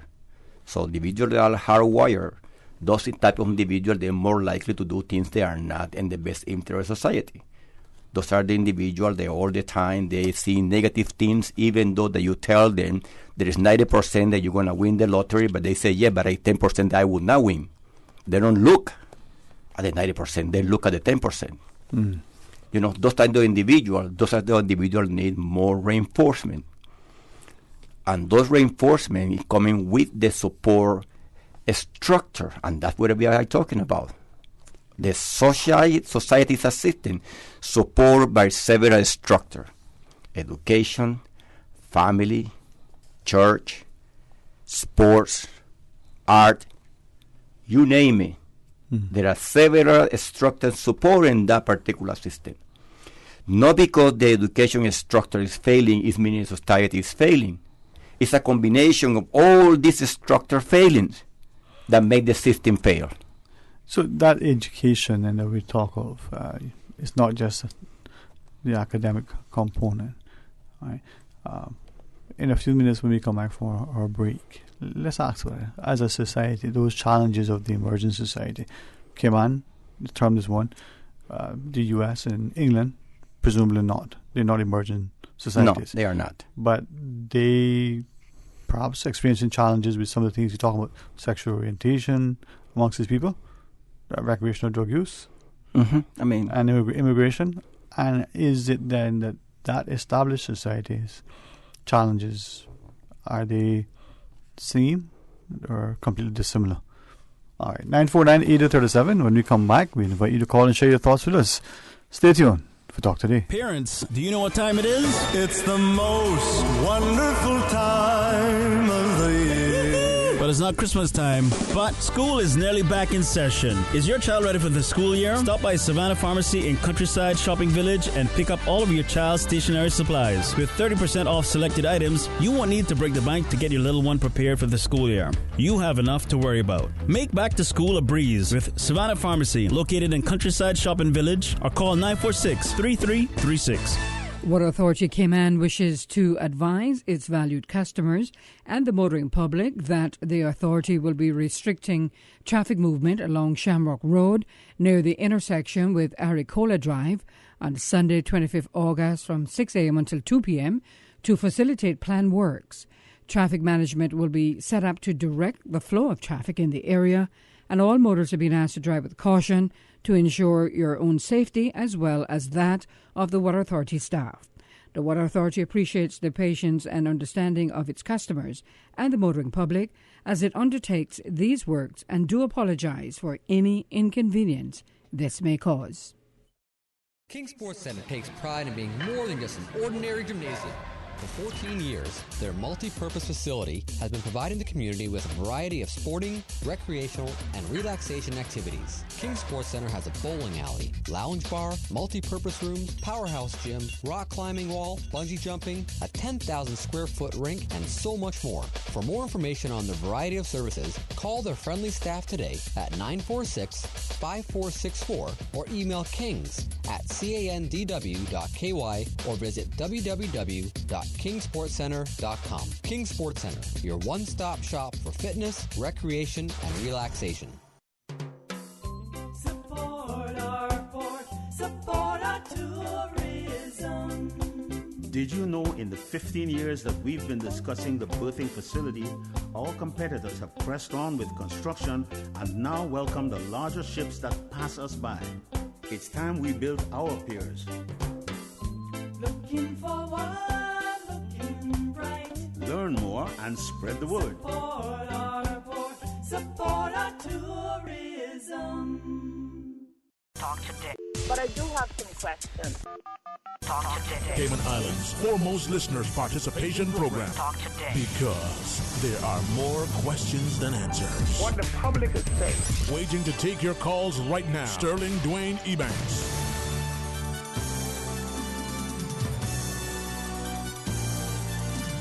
Hey, good afternoon. Welcome back to Talk Today. And it's a pleasure to be able to sit and not just listen, but to learn as we talk to Dr. Dalton Watler. His latest publication, Challenges of Emerging Societies, sexual orientation, you say, recreational drugs and immigration, with his publisher from CLM Publishing, Ms. Karen Chin.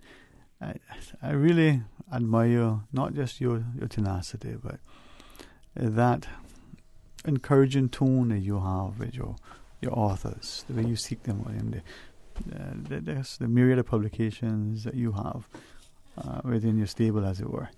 It's amazing to see, and the authors shine, I think, because of you. I appreciate the good words. In the background, though, they hammer me, hence my grey hair emerging. But it's wonderful to the caliber of authors that I've been dealing with, including this is Dalton's third book, and we'll have the other two, some copies of the other two in the background there if persons didn't pick up Hope and Trust or sociopolitical book and so forth. So as you can see that Dalton takes writing seriously. Research. I went to visit him once, and the stock of books that he had, I asked him how many libraries are looking for them. But it is wonderful to have authors like Dalton and all the others that seek out CLM Publishing. And as I mentioned to someone before, I don't advertise yet because it's enough to keep me busy right now. I don't advertise or anything like that for right now. It's just authors appreciate what I've worked with them with, and being that I'm reachable here in Cayman, it makes it a lot easier for some people to work with me. And as you said, I calmly speak. I don't go after shouting and so forth. It doesn't balance out for me. So I try to make sure that I remain, under a bit, right. and for lack of a better word, because it's the author's work. All I'm doing is helping it to come forth into reader's hand, because he could publish it with many publishers, and that's what he said when he was doing it first before he even started. He said, Miss Karen, I'm doing a third book. 3 years ago, even before this topic of what's going on in Cayman coming up. So, he's a forward thinker. And so he said, I have another book coming. But you know what? And as I mentioned, he said that. And I said, Dalton, I am in my shell, in a sense, and I need something that can pull me forward, too. So go ahead, do your best, and bring it. And we're happy that this emerging Challenges of Emerging Societies book is available now. The other part, what interests me, is that when Dr. Steve McField said his review was, and not putting aside Dr. Mark Lockhart's review either, but I was reading Dr. Steve's review and I'm thinking, wow, where's his book? It's like he was inside Dalton's mind when he read all of that chapter and he presented that review. And I said, wow, I imagine that if these three, including Dr. Frank McField, get together and decide to come up with a book for Cayman, it will be a world bestseller, because they have a wealth of information that needs to pass on to the generation that's coming. Because one thing I've learned actually is, as Dalton mentioned about the 68 to 80s where we lost that, I see it from a different perspective, where the information didn't get carried over. We have your grandfather and so forth, and all these wonderful seamen and all these tradesmen that could give the young people today something else to look forward to. Glad that some people are starting trade school, because it's necessary. We're all not going to be academic, and something else a second shelf need to be there. You go into a supermarket, if they had everything on one shelf, we all couldn't reach it. That's exactly what it is. But you find that 7 different cereal would be on 5 different shelves, or so forth, because it's where you can in your pocket, or it's where you can in your height, or so forth. So providing for not just the education, but a society that can not just emerge, but develop and stand after so many culture shock. I call it culture shock, because a small community like this with 100 and something nations are representing here, we do have a real mix of ABCs. And he mentioned that Cuba, with the education system where you ABCD, you have to learn that. It's a decision. That's why you have so many Cuban doctors, but they are coming here and they will do something else, whatever, mop the floor or something, because it's an education that is forced on you in a sense. The child that is, as he mentioned about the ADD, I always say something that I've learned with my son, because at one point someone wanted, when he was in Savannah years ago, they also wanted to prescribe that ADD assignment to him. And I said to the teacher one day, I said, please, when he finishes that paper that you assign him to do, tell him that because he's special, he gets to do 3 or 4 more papers behind that. And she said, but he's only supposed to do that. I said, no. Instead of you going to call me every day to say your child is being disruptive because he finishes quickly and all of that stuff, find something else to do. Give him something else. Send him outside to pick up the trash, if anything. I didn't, want her to go outside of her job. But the fact remains is that it's not everything that is black and white is black and white. You have shades. And it's not everything that we're going to assign medication or assign a beating stick or assign, we got to take him to the church and get him baptized because I think if he baptized, the behavior will calm down. No. practice the art of let's talk. See where that gets us. And then I can listen to what you're saying and see how much involved you are in what you're trying to learn, or how much involved you are in helping your country get better, or how much involved you are. Because I have some young people around me that sometimes they're like, I don't have anything to do. Cayman doesn't have anything for me to do. And I'm like, what? I wasn't even born here and I found something to do. So what are you going to always blame the government? Always blame you. He was right to say, challenge is yours. It's yours to decide. Yeah. You know, years ago you told me about your daughter, and if you don't move to it, let's put it that way. I won't go forward. No. But if you don't move to it, she's now maybe a teenager by now. Yeah. But you see that as you shared in the example with respect to the classroom and the teacher and the challenges, the support that could come from, you know, not just the government or other resources, the other colleagues, but the parents, and how do you respond? The labels that we're so quick to, you know, attach to people. I just want to say, Karen mentions just now in regards to the two generations that we miss, and I believe, and I know that there are. Dr. Roy Bolin, he wrote a book that he speaks about. Not about those particular generation that we miss, but he speaks about the value of land and the value of money. Dr. Williams wrote a book and he speaks about the xenophobic. Dr. Alexis Bowden, when I wrote my book Hope and Trust, she speaks about the antisocial behavior.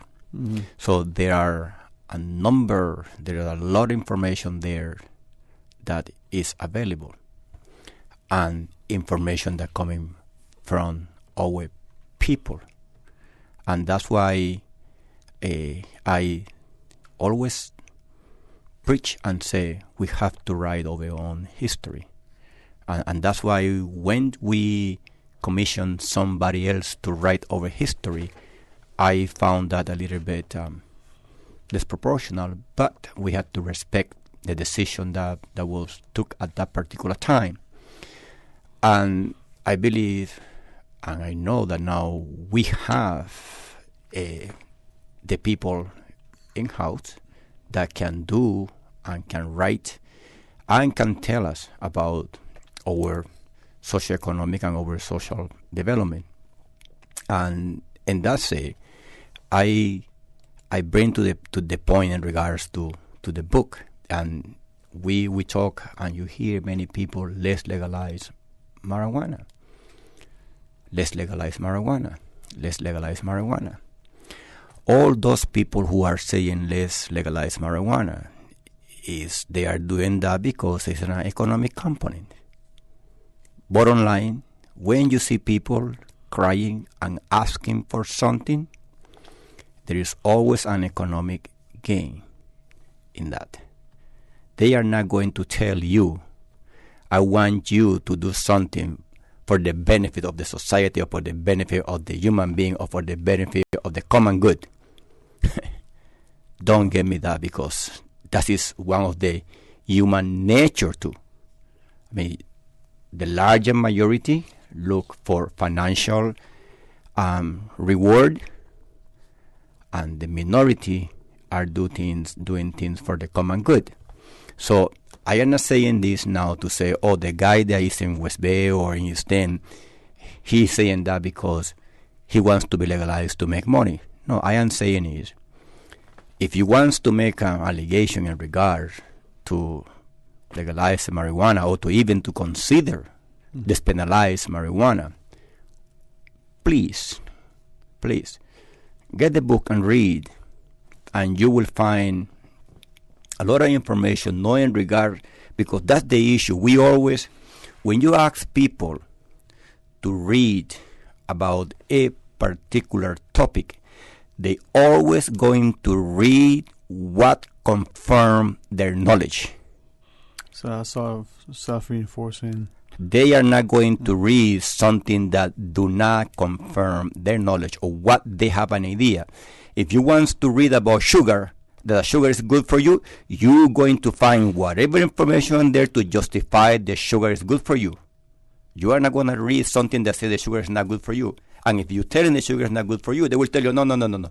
I found Dr. So-and-so said this good. Do you understand? So whenever, and that's why I put in my book, whenever you want to do something, and I say that this more yesterday, theory explains things in life. Theory are good, and they are there for a reason. And there is something called weigh in the pros and cons. Mm-hmm. So if it's good to get some drink, yes, it's good. When I'm thirsty, when I'm hungry, when I need sugar for my system, it's good. All right. So when we come back from the break, remind us of the book signing coming up on Saturday at the Georgetown Public Library, 11 a.m. We'll talk more about it. You just did. Yeah. Oh, I did. See that? Book signing this Saturday, 11 a.m. And we'll talk a little bit more about it. And the recreational drugs and the chapter there. We can talk about that, Dr. Waldo? A little bit? We'll see. Yes, we can. Okay. We can. All right. We can. Well, we'll see. Stay tuned for Talk Today. Radio K-Man. Radio K-Man's newsroom. These are the biggest stories right now. MLA Alva Saku says he'd prefer the people's-initiated referendum focus only on the organizers' intent, the question of whether government should go forward with a cruise pier plan in Georgetown Harbor. At a press conference yesterday, Mr. Saku expressed concerns that government would confuse matters by adding any other issues to the referendum.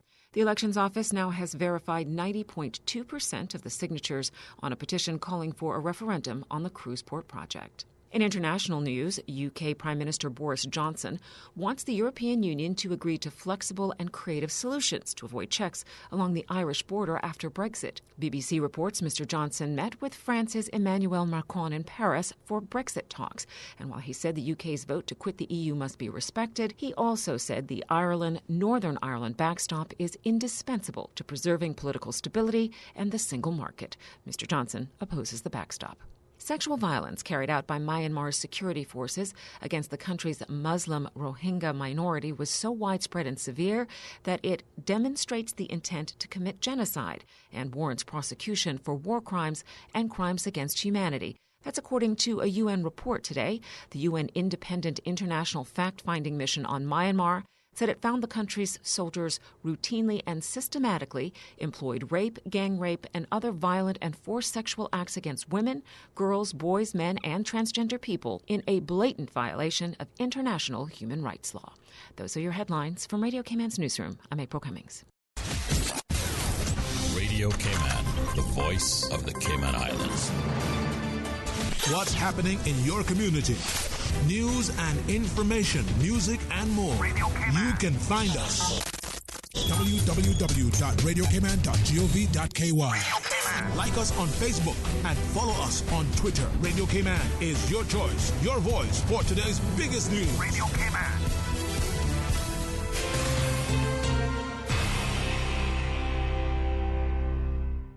.9 Radio K-Man helps you to weather the storm during this hurricane season. One of the most crucial elements of hurricane preparedness is storm awareness. During the season, it is of utmost importance to pay attention to the latest local weather forecast, as hurricanes do not suddenly form or strike. There are various methods of advanced notification. Utilizing such may be the difference between a favorable outcome and disaster. Both television and radio serve as excellent mediums with up-to-the-minute storm path information in the wake of a hurricane. Another method of tracking a hurricane may be only arm's length away. Your smartphone or tablet can be your most valuable tool before, during, and after a storm, providing countless numbers of apps with crucial hurricane information. Many apps allow you to track storms with moving radar and satellite imagery, plus offer alerts, current conditions, forecasts, advisories, and even video. This hurricane preparedness tip was brought to you by your community radio station, Radio K-Man 89.9 FM. Talk today. But I do have some questions. Talk today. Cayman Islands' foremost listeners' participation program. Talk today. Because there are more questions than answers. What the public is saying. Waiting to take your calls right now. Sterling Dwayne Ebanks.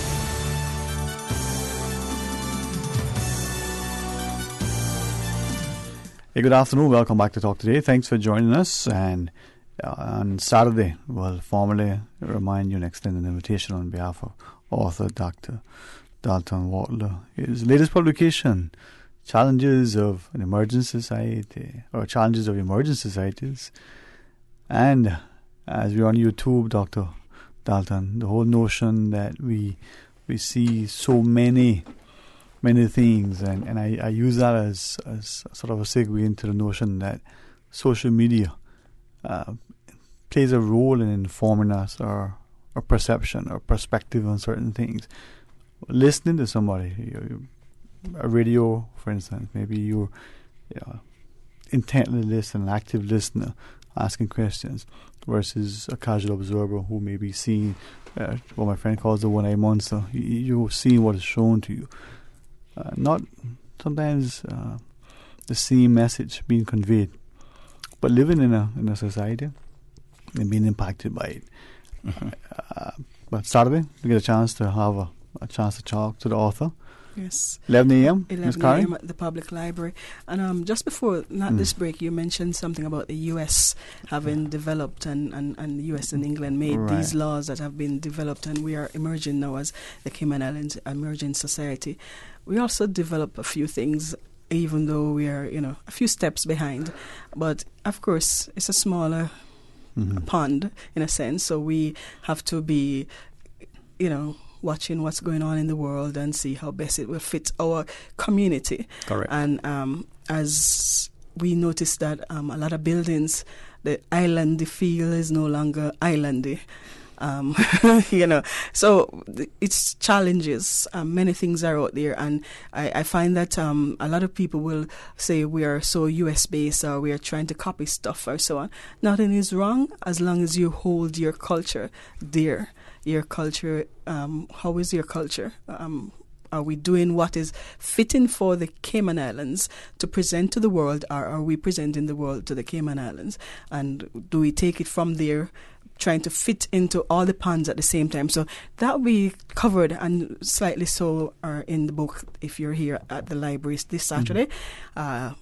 24th at the Georgetown Public Library, and Dr. Dalton will be in hand to personally autograph your copy, and you're free. It's a free admission, and come on over.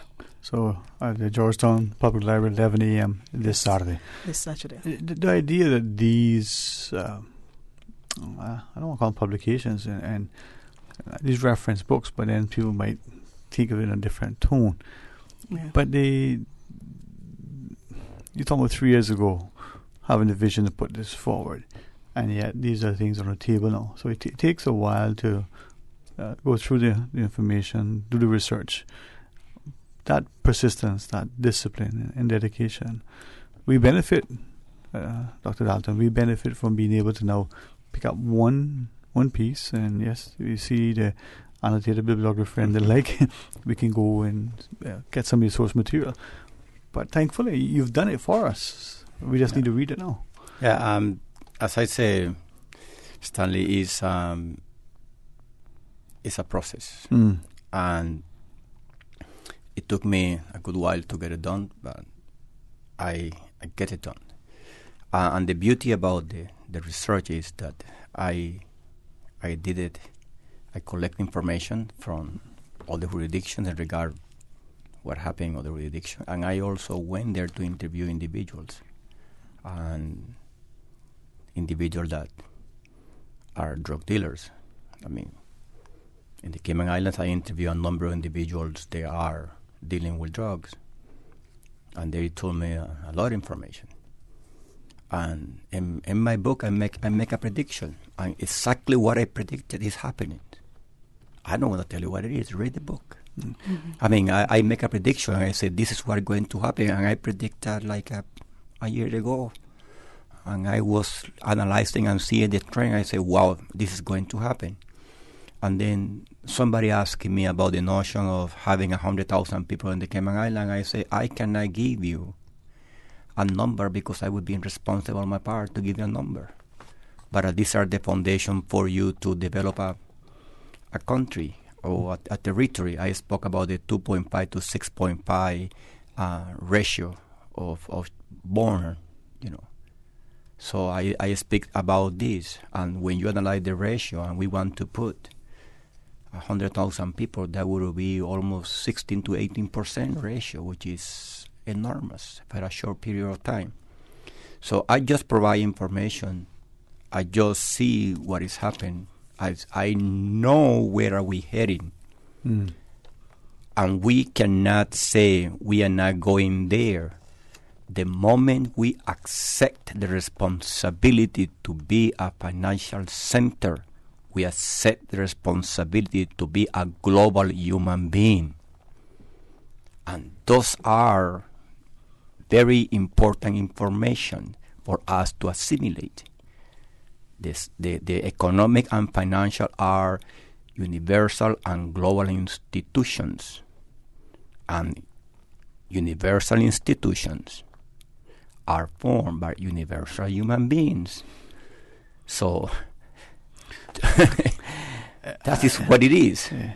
There is something you shared about. I think maybe Saturday would be a better time to expound further. But as I look at the immigration aspect and seeing what, in their minds, their term first world nations are doing in relation to their challenges of immigration, and then you're seeing countries like Cayman or jurisdictions, or however your term, having to respond at times and to be chastised or you're infringing on human rights. But then back to your ratio, you know, that percentage increase, that per capita sort of positioning of our population, what would that mean for future policy makers? What would that mean for future parents when they're engaged with the social services and the social fabric? Your book will address some of those issues, I presume. The book addressed the issue of GDP, the gross domestic product, and the relationship with the number of inhabitants. Right. So if you got 60,000 people and over earning is $50,000 per person, you multiply $50,000 times $60,000, and that gives you a GDP. It's $340 million right there. So the mathematics tell you the more people, then the more, but that doesn't always work like that. So that's what United States of America, they got 360 million people, and you put a capital in each individual, and you multiply that times the number of individuals, and that gives you an idea how much money each individual worth. So that's how it works. That's why China is 1.3. You multiply that by the number of people in the GDP, and then you know how much money you're going to have. But that doesn't always work like that. It doesn't.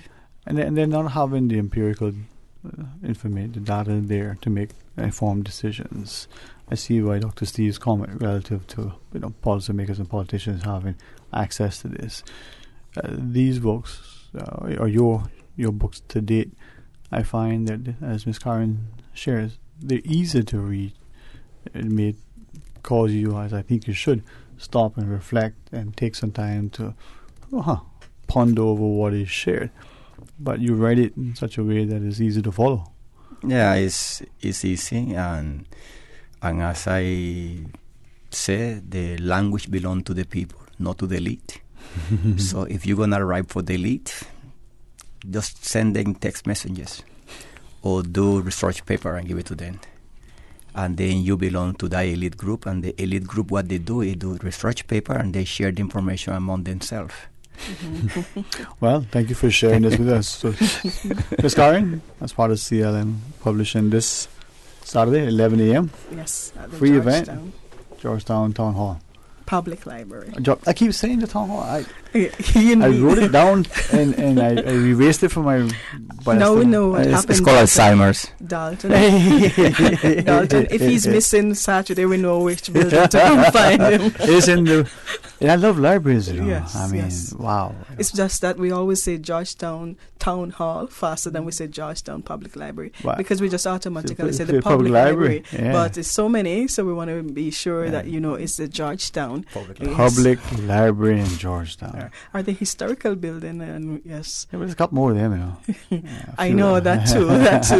But it is Saturday, 11 a.m. Yes. in the Georgetown Public Library. Yes. I have to do you a solid, Dr. Dawson, and forever remember that, and repeat it tomorrow. Free invitation. But no, thanks very much. And not just thanks for coming to share with us, but thanks for taking the time and putting this together. And it allows us to critique it. Something that is in writing, I prefer to read than to watch something. Yeah. And it's easier then to be able to go through it, have a discussion. And it's good for the Alzheimer's too, if you read. We got mutual friends. I got called in and let them have a word with you, if I remember. That's a good one. But this Saturday, 11 a.m. at the Public Library in Georgetown. How about that? And CLM appreciate the fact that you brought us in. And yes, it's we're an available. honor. Thank you. Yes, I look forward to when you bring in more of your authors. And for those who are not aware, you've got some good publications in your fort. So Wonderful. Thank you. Right.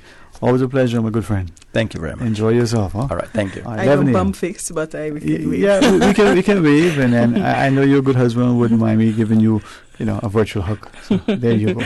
And thank you, Suzanne. You see how she remembers good people. Okay. All right. When we come back, a few minutes of an open line, and I'll try to remember you to this Saturday, 11 a.m. at the Public Library in Georgetown. Stay tuned for Talk Today. Congratulations, it's a boy. During the greatest events of your life, whether or not you have the right health insurance coverage should be the last thing on your mind. That's why at Fidelity Health, we are committed to helping you get matched with the right plan to suit you and your family. We offer a range of plans to suit your budget, plus access to a network of quality care throughout the Caribbean and the USA. You can relax and enjoy life's greatest moments when you are covered with Fidelity Health. Call us today at 949-7822 for a free quote. Kind of like one surgery fits all. You're saying, that's not necessary. That's not going to be the case with me. And that's good to hear. For the Health of It is proudly brought to you by Eating Clean. Wake back up to quality foods with eatingclean.com. That's clean with a K. EATINGKLEAN.com. The Elections Office continues the door-to-door verification on cruise port referendum petition signatures. Verifiers will visit assigned addresses Monday to Sunday between 9 a.m. and 8 p.m. Officials are identifiable by their branded colored shirts and Election Office-issued ID cards. To confirm your signature, petitioners must present a valid ID and review and sign a provided verification form. The form will include your voter registration information and the proposition contained in the referendum. Headlines. With the latest headlines. All the news when you want it. Tune in to Radio K-Man for hourly headlines of the day's top stories. One of K-Man's bright and shining young stars. Local, regional, international. Turning to international news. Updates on the hour between 7 a.m. and 6 p.m. on weekdays. Radio K-Man News. Headlines. Your voice, your choice for today's biggest news. Radio Cayman, maintaining the innovation. On a daily basis, making it easy to connect with you, our listeners. Add us to WhatsApp today, 925-3261. That's 925-3261. Radio Cayman. Send a text or voice note. Can I send a request, please? You don't really have to ask us. Just send a request. This is a shout out to my ex. Radio Cayman, the voice of the Cayman Islands. Radio Cayman, maintaining the innovation. Talk today. But I do have some questions. Talk today. Cayman Islands' foremost listeners participation program. Talk today. Because there are more questions than answers. What the public is saying. Waiting to take your calls right now. Sterling Dwayne Ebanks.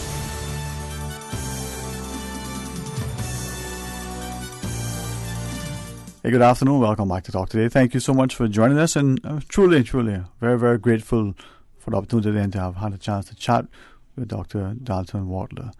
His latest publication, Challenges of Emerging Societies, he's going to have a author book signing and discussion this Saturday, 11 a.m. at the Georgetown Public Library.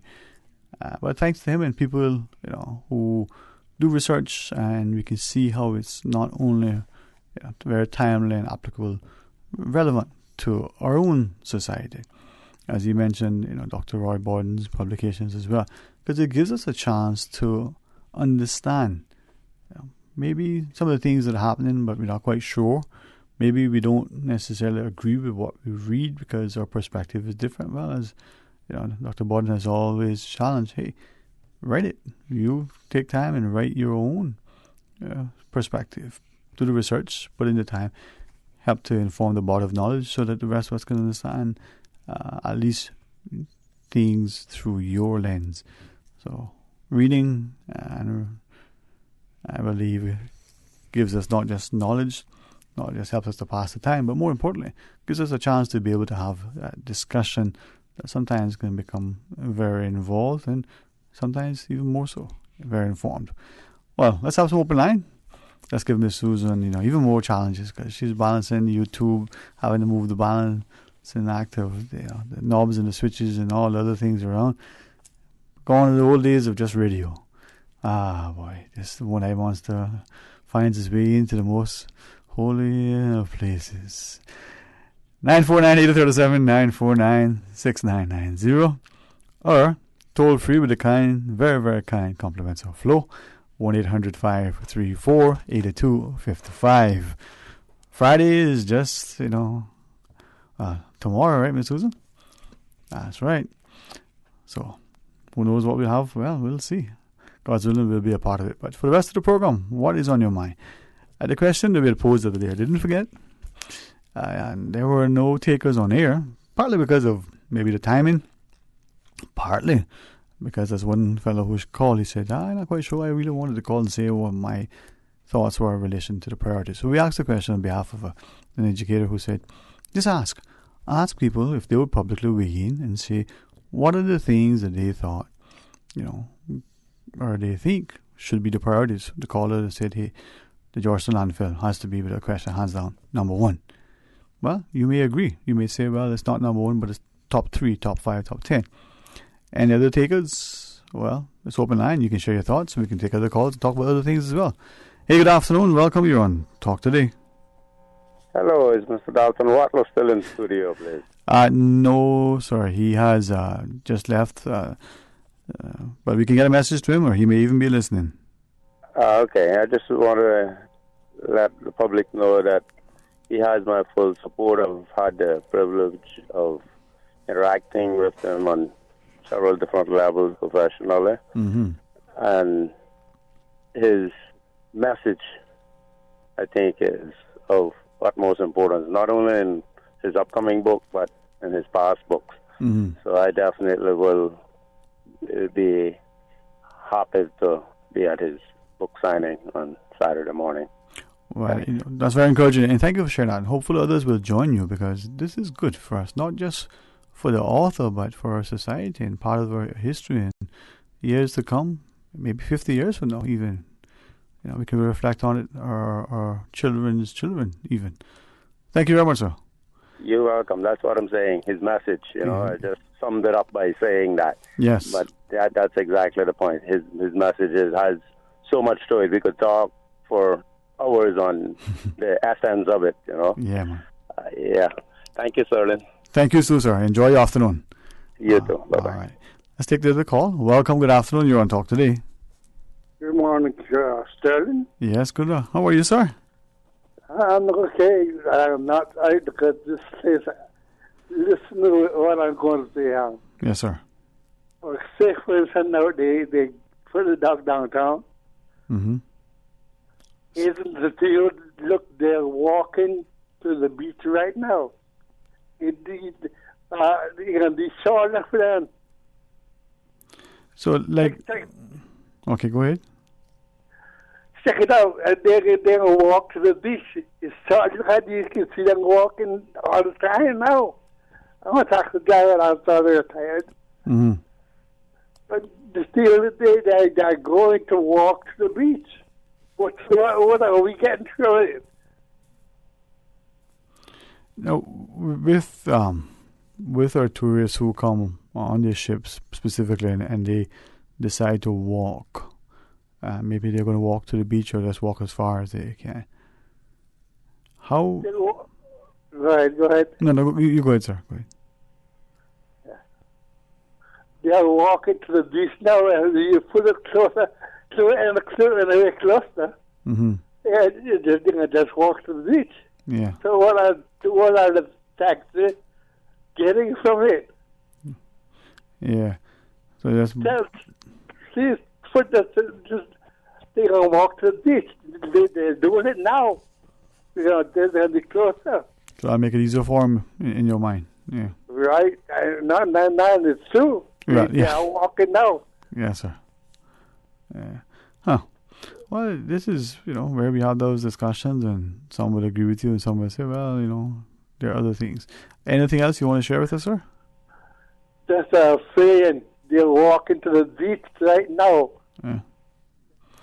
All right. Well, maybe that's something to consider. Hey, thanks very much, sir. Thank you very much. And let's take some other calls. Got a couple in the queue. Good afternoon. Welcome. Hello, sir. Good afternoon. Afternoon. How are you today? Yeah, good man. Rob here. Yeah, Sterling, I have a briefing straight up enough. Yeah, right? man. Because you see, different, everybody have their own political ideology, right? Mm-hmm. And Mr. Wardler, I know him personally.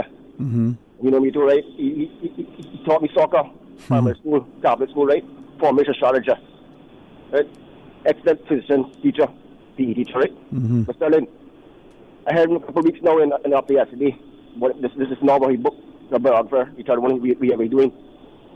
He's talking the whole 9 yards, right? Mm-hmm. Going around the world. Listen, prostitution is legal in certain European countries now, right? Brothels, whole house. Mm-hmm. Right? They pay taxes, right? With strict regulations. Now go back to the revenue, okay? Right. And came on now, indirectly, prostitution going on. Before I born is right now. You understand? Mm-hmm. Right? Whoever will permit or even some document, if they want a mortgage pay, it's still indirectly. So, right. like I say again, whoever permit, right? Then you get that whole house, and that's brothel. Still a lot of people with dispute, right? But the next facility, you import a one that it is 3 months, you ship it back out, get new ones. Seriously, and hide nothing on the carpet. Right? They got ex-politicians came on, they're involved with it. Yeah, hello, none of you. You understand? Mm-hmm. They had a sweetheart deal. I am man too, you know what I mean? But straight up.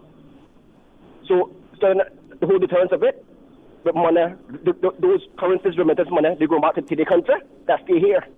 You know? We're 21st century. But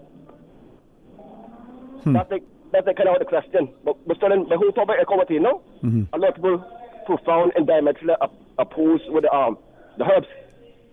Mm-hmm. Like some people. Right. Because, from donkey days, you're against the Rastafari thing and this and that.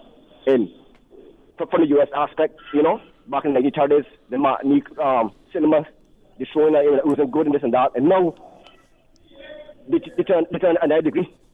You feel me? All right, Angle, Sterling. I thought U.S. now. Right. So, like Hawaii, this is the guys already, Hawaii. Right? 26 states, and it's Caribbean, the Florida store, but came on now, we sit on the carpet. You know what I'm saying? But then, I have petition going on right now. Mark, I have Mr. Brock. To us, and God came on, right? I tried one. I have one, my personal one, right? I have with me. I left from my Foster's airport facility. I get consent from the owner. We were born, everything legit. Okay? So, gradually, we get somewhere. Because, Sterling, you see the marijuana thing, Sterling, that's soft herbs, that's soft, But the thing about it, people in the judicial system using it, people white collar job using it, right? Law firm, fraternity, right? Different fraternity, they're using it.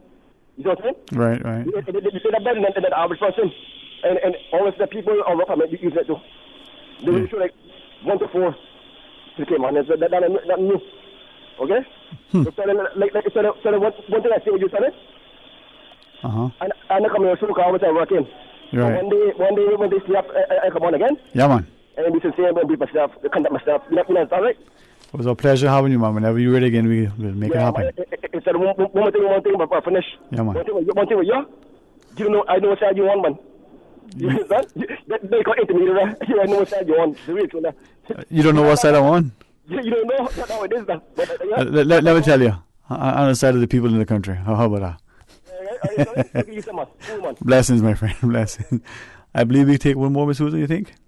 All right. Final call. Hey, good afternoon. Welcome. You're on Talk Today. Hello, good afternoon.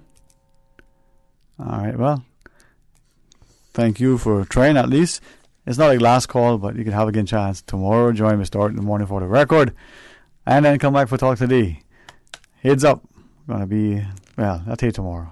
Why not tell you today? Tell them today, Miss Susan? Nah, we tell you tomorrow. Tell them tomorrow. Have a leave a cliffhanger, you know. Good authors do that. Better directors even still. 949-837, 949-6990. Come back tomorrow for more talk today right after the midday news and midday meditation. It's always a pleasure, a privilege, and truly an honor, I trust. With a sense of integrity and humility, we sit here and facilitate as the call is shared. Hopefully you feel not only entertained, but sometimes informed. At least you feel involved. If you're laughing at my expense, and I hope it's a good belly laugh, because nothing beats that. You know, no medicine. They say laughter is good medicine. Saturday, Dr. Dalton Watlow will be at the Georgetown Public Library, right, Miss Susan? 11 a.m. Talking about his latest publication, Challenges of Emerging Societies. Get one, you know, not just to support the author, but get one because it gives you a chance to critique what others share, gives you a chance to comment, and more importantly, give you a chance to contribute. Well, God's willing, you'll join me tomorrow for more talk today. And if I pray and my prayers continue answered, I'll have wisdom, an element of knowledge, some understanding, a degree of civility and respect, maybe one day even be respectable. Until tomorrow, be blessed. Talk Today is brought to you by Fidelity Bank. For all your banking needs, visit fidelitygroup.com. Fidelity, we're good for you.